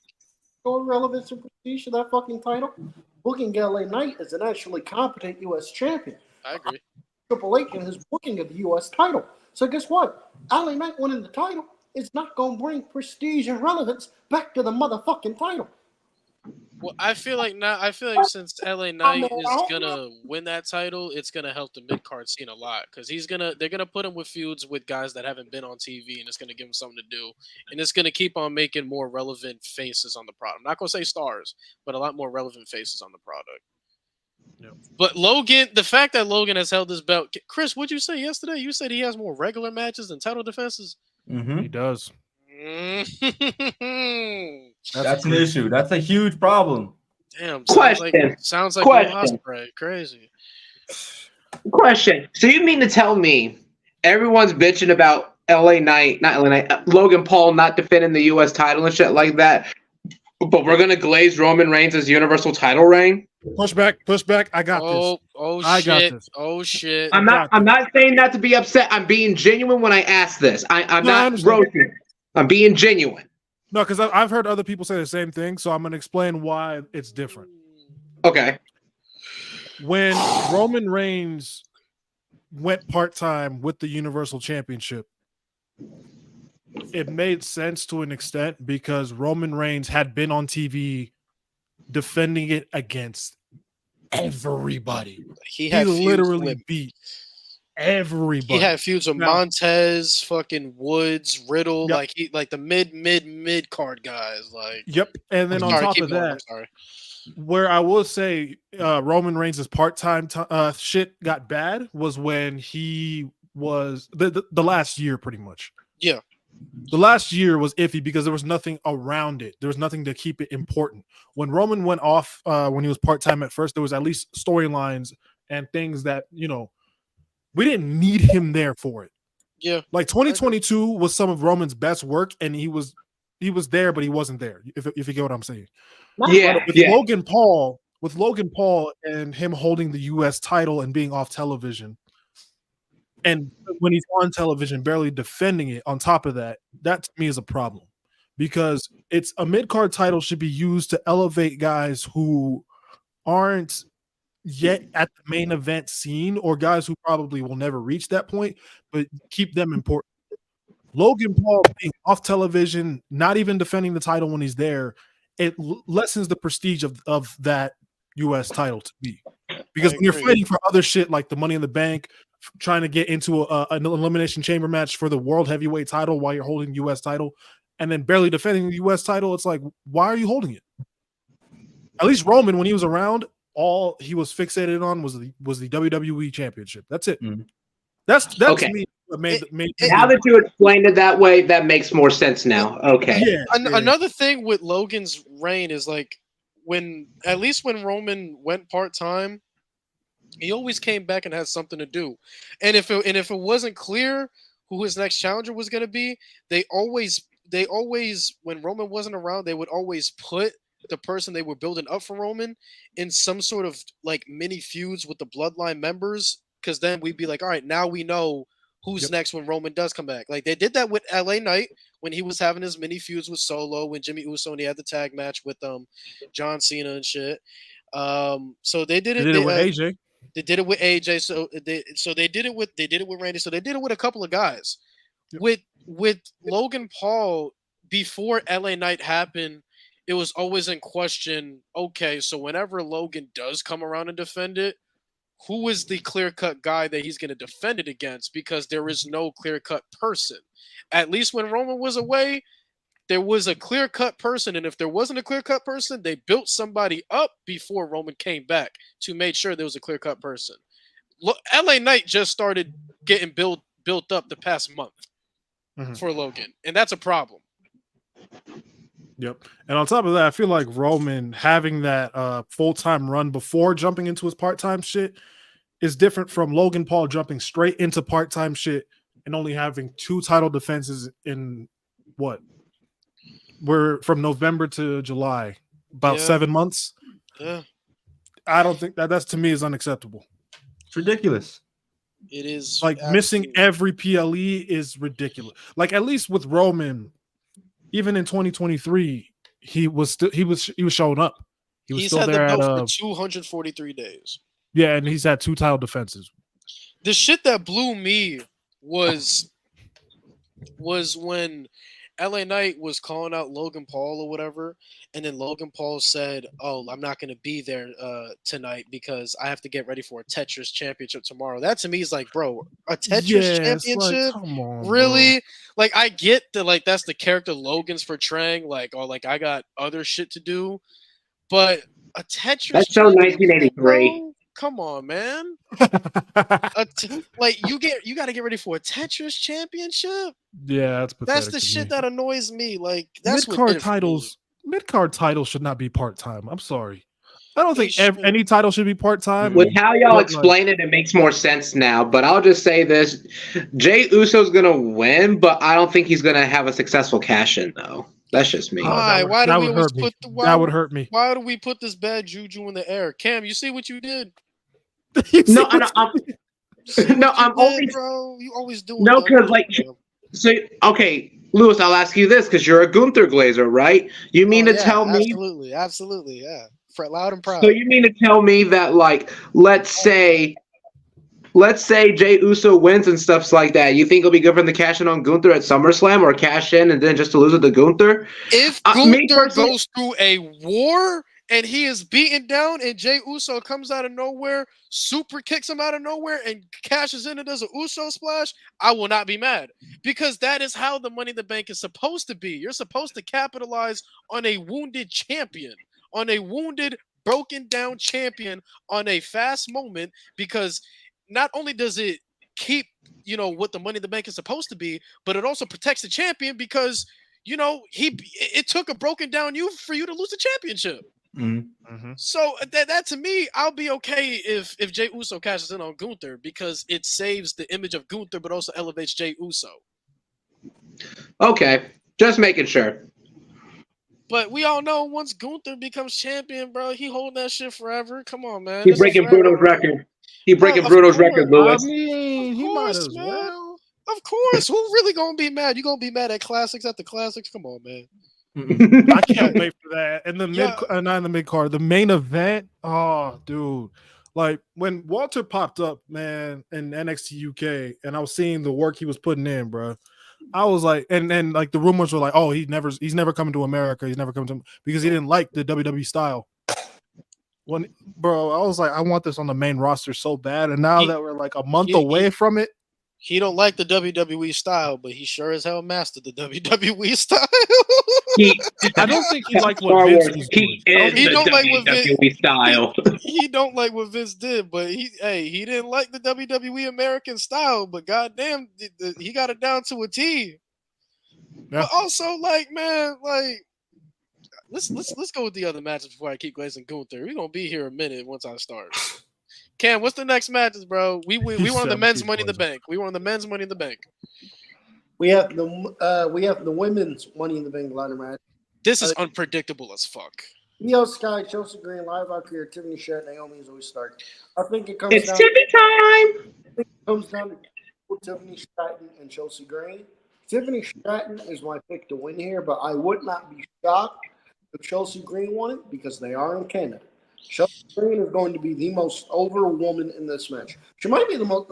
Okay, I take that back. No, Chelsea Green is going to be the most over woman in this match, and I would be surprised if Naomi wins. I can see Chelsea, she's my dark horse, and I can see Chelsea Green winning this briefcase and walking around on television with it because I think it would fit her character to a T. But I think Tiffany Stratton is winning. I think Tiffany Stratton is winning Money in the Bank. Gotta be. Can I say something real quick? While we're on Tiffany Stratton, can we please bring back like everyone getting a custom briefcase? She would be perfect for it. That shit was so cool to me, bro. Like, I love that Damian brought it back. I just want them to keep doing that. I think that's cool. It would be perfect for it. And I ain't gonna lie. Hey, since we've been seeing all these WWE clips on their TikTok of like Tiffany, like she loves Chanel bags. Like if she wins, I need a Chanel bag I that would says love. Money in the Bank. I would love a Chanel briefcase for Tiffany Stratton. Since Oh, she God, loves that'd be Chanel cool. bags, That'd be dope. cool. That'd be dope as fuck. But this match is so unpredictable, and I love it. I mean, you got Tiffany, you got Chelsea, you got Naomi. Those are definitely the three. I'd personally give it to Chelsea Green because as much as Tiffany is over, she don't need it. She deadass don't need it. She's perfectly capable of winning a Royal Rumble of some sorts. Chelsea Green, though, it fits more to her character, and especially what we saw how she won the qualifying match. She took the opportunity. I think that's the perfect way to give her the Money in the Bank and for her to be women's champion. She's gonna take any opportunity she can. Be the Divas champion. Stop. We're not doing this shit. That's the one thing where Chelsea lost me. Do not not doing bring this that shit. fucking belt Don't bring back. that I belt do not back. give a fuck. That's Do Cam's not favorite bring that title. belt Don't back. bring that shit back. Yo, that was a personal middle finger, eh? A little bit. He's tired of your shit, yo. Oh, Cam, no, Cam been tired of me, bro. We've been on this, bro. Cam been tired of me. But no, Chelsea Green, I can absolutely. But I think Tiffany Stratton is winning, and I'm gonna tell you guys the direction I can see them going down. Nia Jax is gonna beat Bayley at SummerSlam. Yes. Charlotte is gonna come back. No. As much as I love you, no. No. We're done. We're done with Charlotte, bro. Fuck. Been done. We're done. You need a 16-time women's champion, Mo. No. Stop it. Who need it? Who need it? We do. I would only. We speak French. I only Nintendo Wii. Je m'appelle Mo. I'm not doing this shit. No. Je m'appelle Mo. But no, they're gonna build it up. They're gonna build it up as Queen versus Queen. You know, Nia Jax Queen in the ring, Charlotte Flair calls herself the Queen. They're gonna build it up as Queen versus Queen. Charlotte Flair is gonna win title number 1,000. Why are you speaking this in the air? If I can ask. Tiffany Stratton is going to cash in on Charlotte, and that is how Tiffany's getting the break.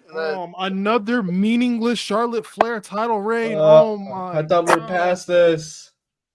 Cam isn't. I want to see Tiffany Stratton pin Charlotte. I think that's going to elevate her. You know how many times Charlotte been cashed in on? If it's literally, bro. Hold on. I'm trying. Carmella, the first one. Carmella, Bayley, Nikki ASH.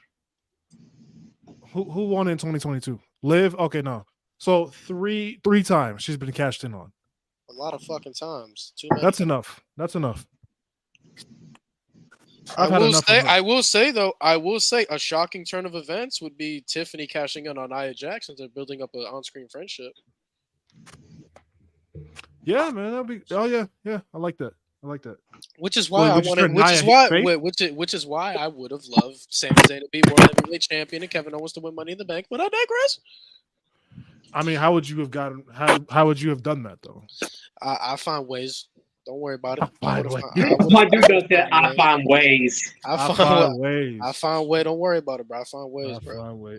I need that feud again, though. We gonna get it. We gonna get it when it's gonna be beautiful. When Kevin Owens was the Royal Rumble, we get it. Actually, no, that's too far, and that's not happening. But damn it, I ain't opposed to it. I need a singles title for Kevin Owens one more time. God damn it. But so I think Chelsea, Tiffy. All right, cool. If it's not Tiffy, I'm going Lyra. Nah, Lyra. I've been telling y'all about Lyra, man. Bro, here you go. She got it. Lyra got it, bro. No slander on Lyra. Come on, now. No, she's great. She's great. But I don't know if she's. I've been telling you. But you've been it's like what you said earlier. But you got that briefcase for a year. You don't have to cash it in tomorrow. That's true. Hey, I'm telling y'all, man. Y'all been asleep on Lyra, man. Lyra don't scream main event to me. I'm sorry. She is her. Give it time, bro. She'll be all right. Lyra don't scream, man. I will say though, I genuinely, as much as we do it, I genuinely don't like slandering wrestlers, but not having Dakota Kai in the match, but Zoe Stark in the match is kind of crazy to me. But Why would you have two members of Damage Control in the match, though? To start the downfall of Damage Control, because They need to separate. Ass. They need to separate. They're done. You ain't got to split in the ladder match. You can do that on a segment on Monday Night Raw. Hey, they are one of the most disappointing factions ever. Hey, somebody ever. Nothing is worse than Undisputed Kingdom. Somebody, they never got off the floor. Shouldn't have started. Lead on the next match. I gotta do something. Alrighty, guys. So I'll pull up. Next, we got Damian Priest versus Seth Rollins in a last chance match for the World Heavyweight Championship. If Priest wins, Rollins will never challenge for the World Heavyweight Championship as long as Priest is champion. But if Rollins wins, Priest must leave the Judgment Day. Even though I like to call this the match before Gunther whips y'all's ass at SummerSlam match. I love the fact that you called that, bro. This is the Gunther #1 contendership match. Yeah. You know who's winning? Seth Rollins. Seth freaking Rollins. And you Wait know till why? January, bro. Wait till January. It's gonna be Seth fucking Rollins, guarantee you. You're stupid. Finn Balor will cost Damian the match. Cool. Finn Balor's gonna screw him because you can't say nothing about that Monday Night Raw segment when he was like, "Ever since you had that title, you've changed." And Finn is still a greedy bitch because of that Universal title reign in 2016. I'm just saying. Here's the thing, guys. A big reason why Seth Rollins is winning is, let's be real, money draw. Seth is money. And 2, Gunther versus Seth is a match that we've all been begging for a long fucking time. Mm-hmm. A long ass time. The fact that they've kept these two separated for as long as they have is crazy. Well done. I'm getting impatient. I need the match 5 years ago. Please. I've had my title reign. It was great while it lasted, Damian. I love you. Thank you for breaking the barrier. Hurry up and drop that bitch to Seth, because we fucking need Gunther versus Seth. We've been needing it for a while, and I don't want to wait anymore. And bro, I'm not having it. It happened once before, no? Yeah, they faced off on a Raw, but... and it ended in a DQ. Yeah, oh, that's right. Okay, when he was Walter, and it ended in a DQ, man. Like, bro, we need this. We need this. For fuck's sake, please. And then throw CM Punk at Gunther after so he can get taught a lesson. Relax. Why can't we have nice things? Let's not do that. Let's not too much on my glorious Second City Saint. Relax. We're not doing that. We're not doing that. All right. Throw Punk against Ilya then.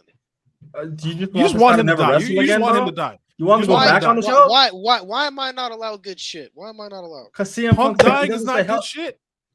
Bro, y'all want this nigga to face Drew inside Hell in a Cell. I think he could go against Ilya.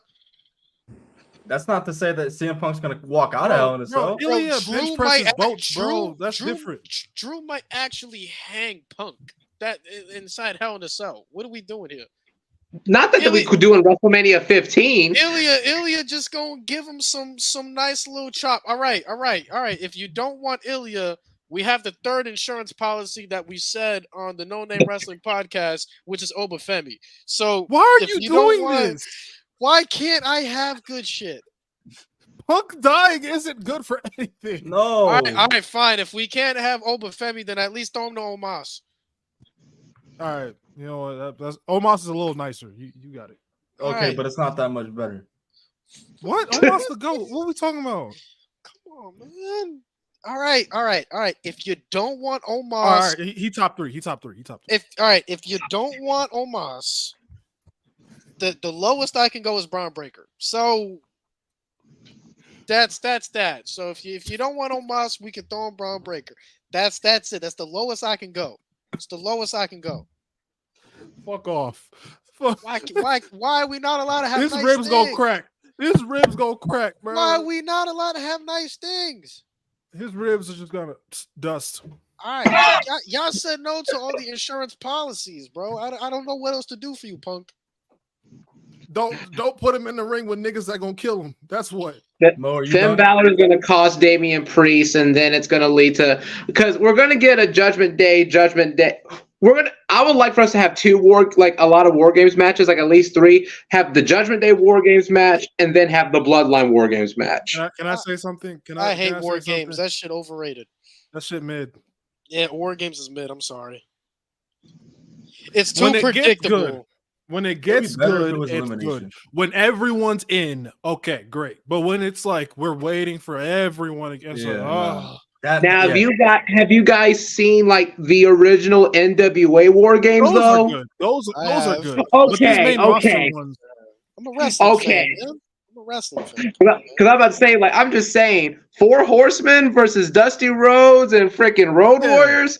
That shit cooked. The problem I have with War Games is the matches like how you can do pinfall. Too incredibly predictable. There's no shock factor, which is why I'm probably the minority, but everybody wants OG Bloodline versus New Bloodline.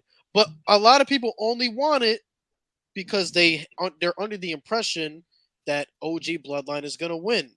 I want War Games to have the unpredictable factor, and I would have New Bloodline win. I would have Jimmy. That's what I want. I would have. You got to build up a new faction. Exactly. I would have Jimmy Uso take the fall. That would be my fall guy. Can I ask a question? Go ahead. So everyone hated the Hell in a Cell pay-per-view concept, correct? Of course. With the pay-per-view itself? As a gimmick pay-per-view, that shit was garbage. Absolutely. Everybody had a gimmick pay-per-view. Yeah, TLC was as a gimmick pay-per-view was garbage. So why is War Games all of a sudden considered okay? I don't know it's got why. Survivor Series attached to it. Yeah, and it's a big 4.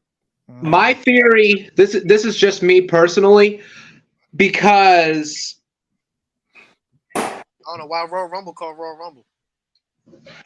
No, this is just my personal opinion. I don't think we should have War Games at Survivor Series. That's just me. It's scheduled. Wow, War Games it sounds like there's a pay-per-view that they could bring War back. Games needs to happen at the Great American Bash because that's what it was originally used for. I think. Or there's a pay-per-view. Or make it a one-time only thing for the year. But make it like when AEW did the Blood and Guts thing, I thought it's cool when they did that, how they promoted that. I think that should be a television match. I think there is a pay-per-view they could bring back that could solve all of our problems, bro. Just bring back No Way Out. That's it. That's it. Bring back that should have been brought back years ago. Bring back Bad Blood. Cool. Bring back No Way Out, please. Fuck elimination. Yeah, Bad Blood don't move me as much as some people. Some people are like, "Oh my god, it's Bad Blood." I mean, cool. That's great. Bad Blood. That show gonna be Armageddon. Thank you. Yeah. Give me Armageddon. That would be cooked for a fucking War Games match, dude. The end is near. Okay, I'm just letting y'all know right now. Imagine the War Games match being advertised, but with the end is near. Look up the Armageddon Hell in a Cell promo package with that fucking theme song. Put that with the War Games. Whoo! The goosebumps are already hitting me. Mo, you know what I'm talking about. Mo. Hell yeah. You're talking about Armageddon 2000, right? I got a question. Armageddon 2000. Yeah. Where Rikishi took the ultimate chokeslam bump to the truck. No, Cam, we don't want Will Ospreay in War Games. I'm not asking question about War Games, right?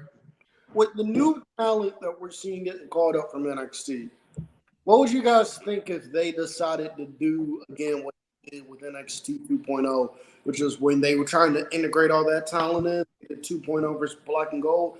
How would y'all feel about WWE doing something similar to that with you? Nobody. The thing with Black and Gold versus 2.0. Dragunov. You can do Braun, Mello, Dragunov, and whoever else against Cody, Roman, Seth. Cam. Oh, you Cam, want them to get can I say something real quick, guys? Did you hear the niggas you named? Hear me out, Cam. I love your idea. Listen, I'm not saying I don't agree with it, but what's the point of doing a cross promotion if y'all are under the same fucking company? Not cross promotion, just doing new blood versus just doing young blood versus new blood or something. Well, the thing is, If that's the case, then call it bragging rights. All right, the thing is, it's a good idea, but like that match would only work if Roman, Seth, and Cody were on their way out and they were passing the torch. Roman, Seth, and Cody, they're still on top of the wrestling fucking planet, bro. Those three collectively still own the wrestling world. And you got Roman Reigns' daughters on top of that too. Wait for another 20 years when Lewis and I are winning championships. I ain't going to WWE. Fuck that. But, the bloodline going to go to New Japan, AEW. The reason why 2.0 versus Black and Gold worked so well is because Black and Gold was done. It was on its way out, and it was built up for 2.0 to fully come in and take over. That's why it worked. With Braun, Melo, and Ilya, they're getting their teeth cut in right now, but Roman, Seth, and Cody are gonna be here for like another 10 years, bro. 10? Oh, wow. I think for another 10. If Goldberg can wrestle till 58, bro, we're gonna be here for a minute. Fair enough. You're only saying that because you're retired, Brett. Roman is gonna be a part-timer. He's gonna be here for another 10. So you think Roman's gonna be like the next Brock Lesnar in terms of part-timer? I think he's gonna be the next Maivia. Box office draw that's gonna come back for money matches. He's gonna be full-time Hollywood, but if that checkbook is right, he'll come back. He might be more Cena-esque. Yeah. Like have more full-fledged storylines, but he shows up when he needs to. But also, Cam, did you not hear the niggas that you named? That's Roman, Seth, and Cody. Ilya, Braun, and Melo gonna have to do some crazy shit in the next couple years. I mean, Braun got a better spear. Shit. Hey. Bro, this is Roman, Seth, and Cody. Let's be for real. Yeah, no. This is Roman, Seth, and Cody, bro. That's the 2K24 matchup. Do you know how many world championships are combined with them fucking three motherfuckers? I think at least 10. Roman has what? Fucking 2 universal title runs. Well, Roman's an 8-time champion. I know that. Seth is what? A 4? 4. Cody outside of WWE has 2 world titles, counting the universal title. It's 3. Like, Cam, you want these niggas to die. 2 Grand Slam champions, and I believe he has 5. Yeah, 2 WWE titles, 2 universal titles, and then 1 world heavyweight. And then he's more than likely gonna have 6. Yeah. More than likely gonna have 6. Like, Cam, you want they shoot shit. I would love that match 6 years from now. Yeah, when niggas is on their way out, yeah. Like, we taking this bitch over. Move. Mm-hmm. That's why the Black and Golden 2.0 story. Are we on Sammy and Braun, Cam? Or Esco? Yes, we are. That's the next. Yes! I predicted it right. Can I say go? Go ahead. Go, Mochi, show. Braun should squash Sammy, Cena, Lesnar style. 20 minutes, or not even, it was like 16, but like 16 minutes of 16 minutes and 26 seconds. And Sammy gets his moments in there. He gets a little bit of his licks in, but it keeps getting beat down. That's it. All right. Can I also say this? I think I said this to Khris on Monday.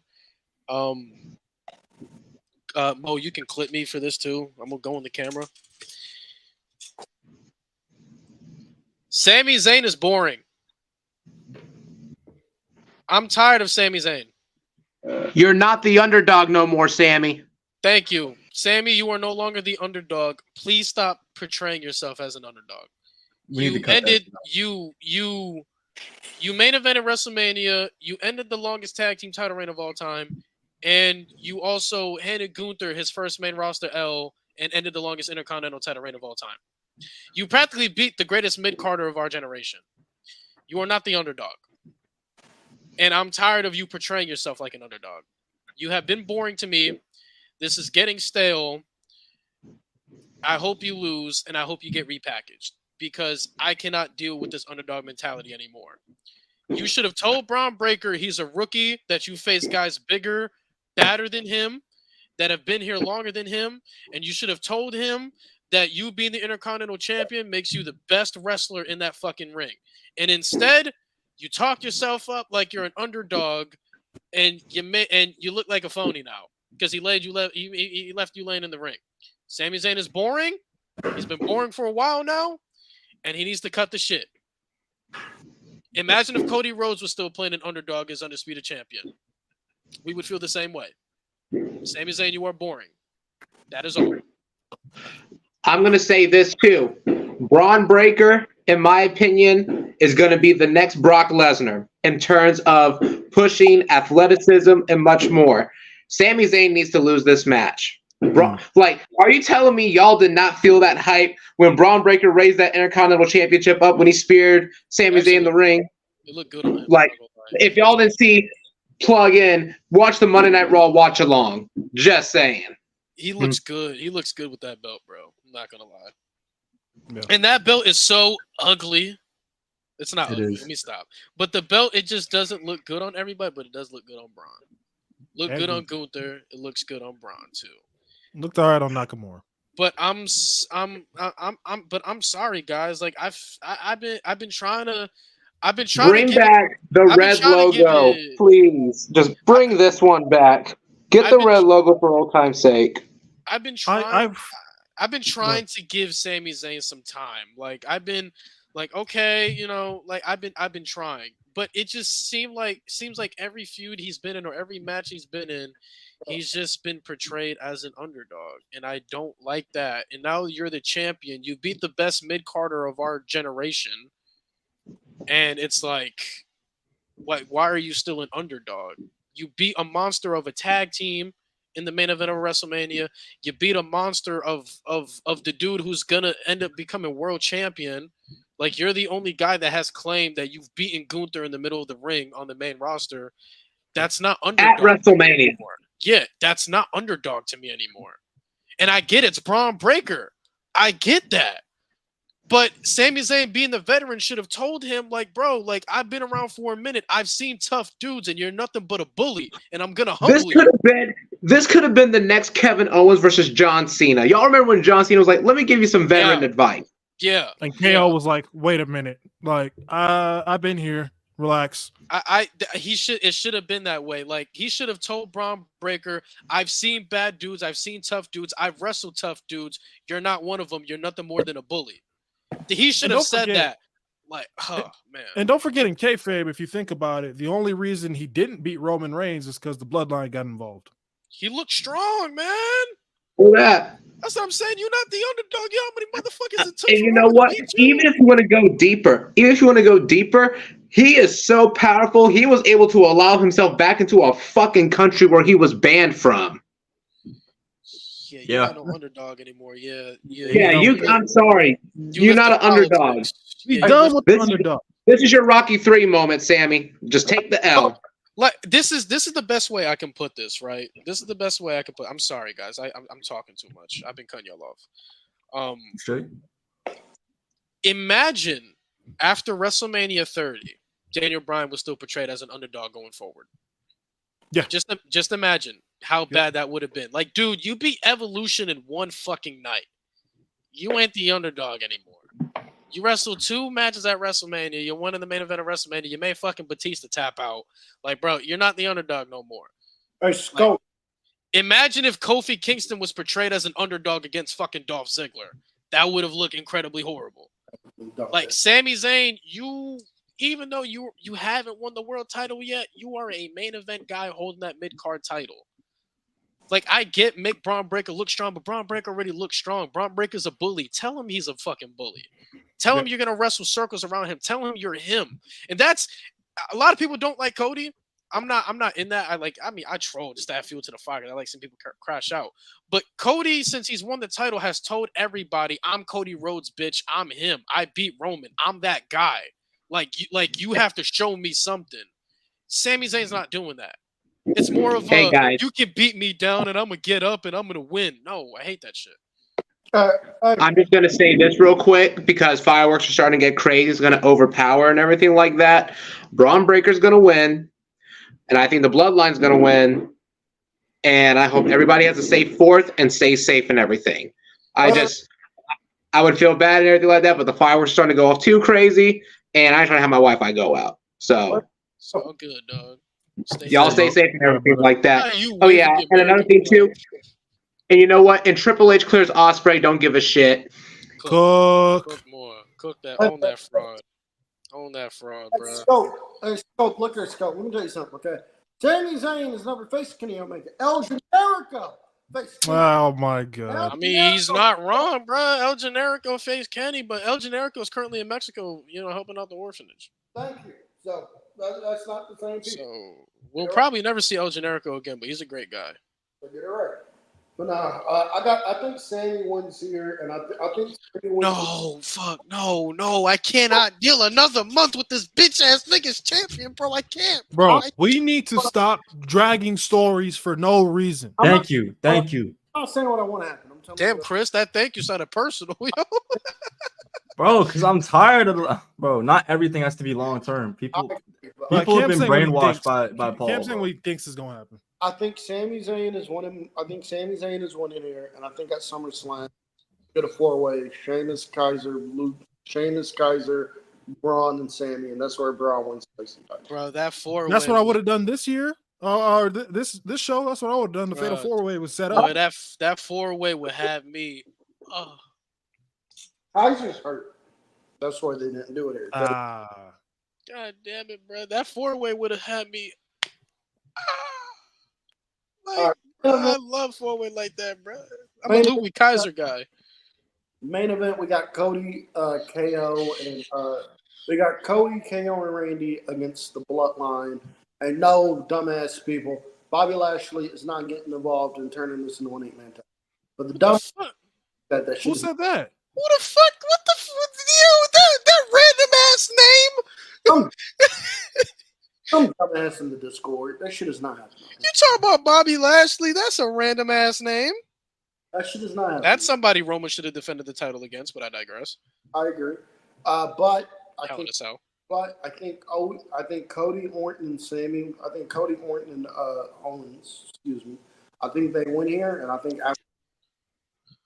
they win here, and I think after the match, Cody gets dropped with an RKO. What I think is gonna happen, I think New Bloodline takes the pin, so they set up Solo versus Cody at SummerSlam. I know people don't want it. I know people think Solo boring. I get it. But us wrestling fans, we have to think logical booking. Solo is gonna. I don't know about Solo pinning Cody. I think people are bugging. I think Solo. I think is gonna happen. That's my prediction. I think Solo pins Kevin Owens personally. I agree with that. I mean, that's what you should do. Kevin Owens is the fall guy. Imagine me saying that. What the fuck? He's gotta be the fall guy. He's gotta be. My thing is, you can't have after a segment like we just had. You can't have Solo lose. You can't have the Bloodline lose. It makes no sense. I think Solo pins Randy. I'm gonna be sleeping during that match. Relax. That match gonna be fire, bro. Y'all tripping, bro. Yeah. I'm not gonna be watching that match. I'm gonna be at DPW. So. We know where you're gonna be at. I know where I'm gonna be. I'm gonna be watching. Yeah, you clapping your cheeks for Chris Danger, bro. Go ahead. Bro. Hey yo! On 4th of July is crazy. Not on America's birthday, bro. The way Cam looked at me. Oh my God. He's like, I've had enough. All right, but that does it for Money in the Bank predictions. Anything else you want to talk about? You want to get the fuck out of here. We're done. All right. Tune in tomorrow for the SmackDown watch along. I'll be right here. Bro, let me tell you. Let me just say one thing. Let me just say one thing, bro. It's gonna be crazy seeing Jey Uso win because Jey Uso is gonna have a louder pop than Ospreay. Oh my! Where's the lie? Hey Cam, I don't see Ospreay doing this shit. I don't see that shit. Yeah, I don't see that shit. All right, wait, Lewis. I have to ask. Is there anything from Will Ospreay's offensive arsenal that you actually enjoy seeing him do? Like legitimately? So in his offensive arsenal, what I do like seeing from Will Ospreay is when in professional wrestling, there's this thing called laying on the mat, right? And your shoulders are down, and the ref has to count to 3. And when you count to 3, the match is over. So I think Will Ospreay does a great job at doing this and losing. Ladies and gentlemen, that has been the Rated M Podcast. Don't be mad because your boy sucks. Have a fun 4th of Obafemi clears. Do it for the village. Have a fun. All right. Yep, that's where the show Everybody ends. be safe, eat some food, enjoy the fireworks, and most importantly, be Obafemi safe. clears. Y'all act like he also, don't, if you have pets, please make sure that you are with Tyler Breeze clears too. Oh, my dog's been going crazy about the fireworks. I already know that. Tyler Breeze clears. Yeah, that does it. Bye. Chris Danger, is that his name? He clears.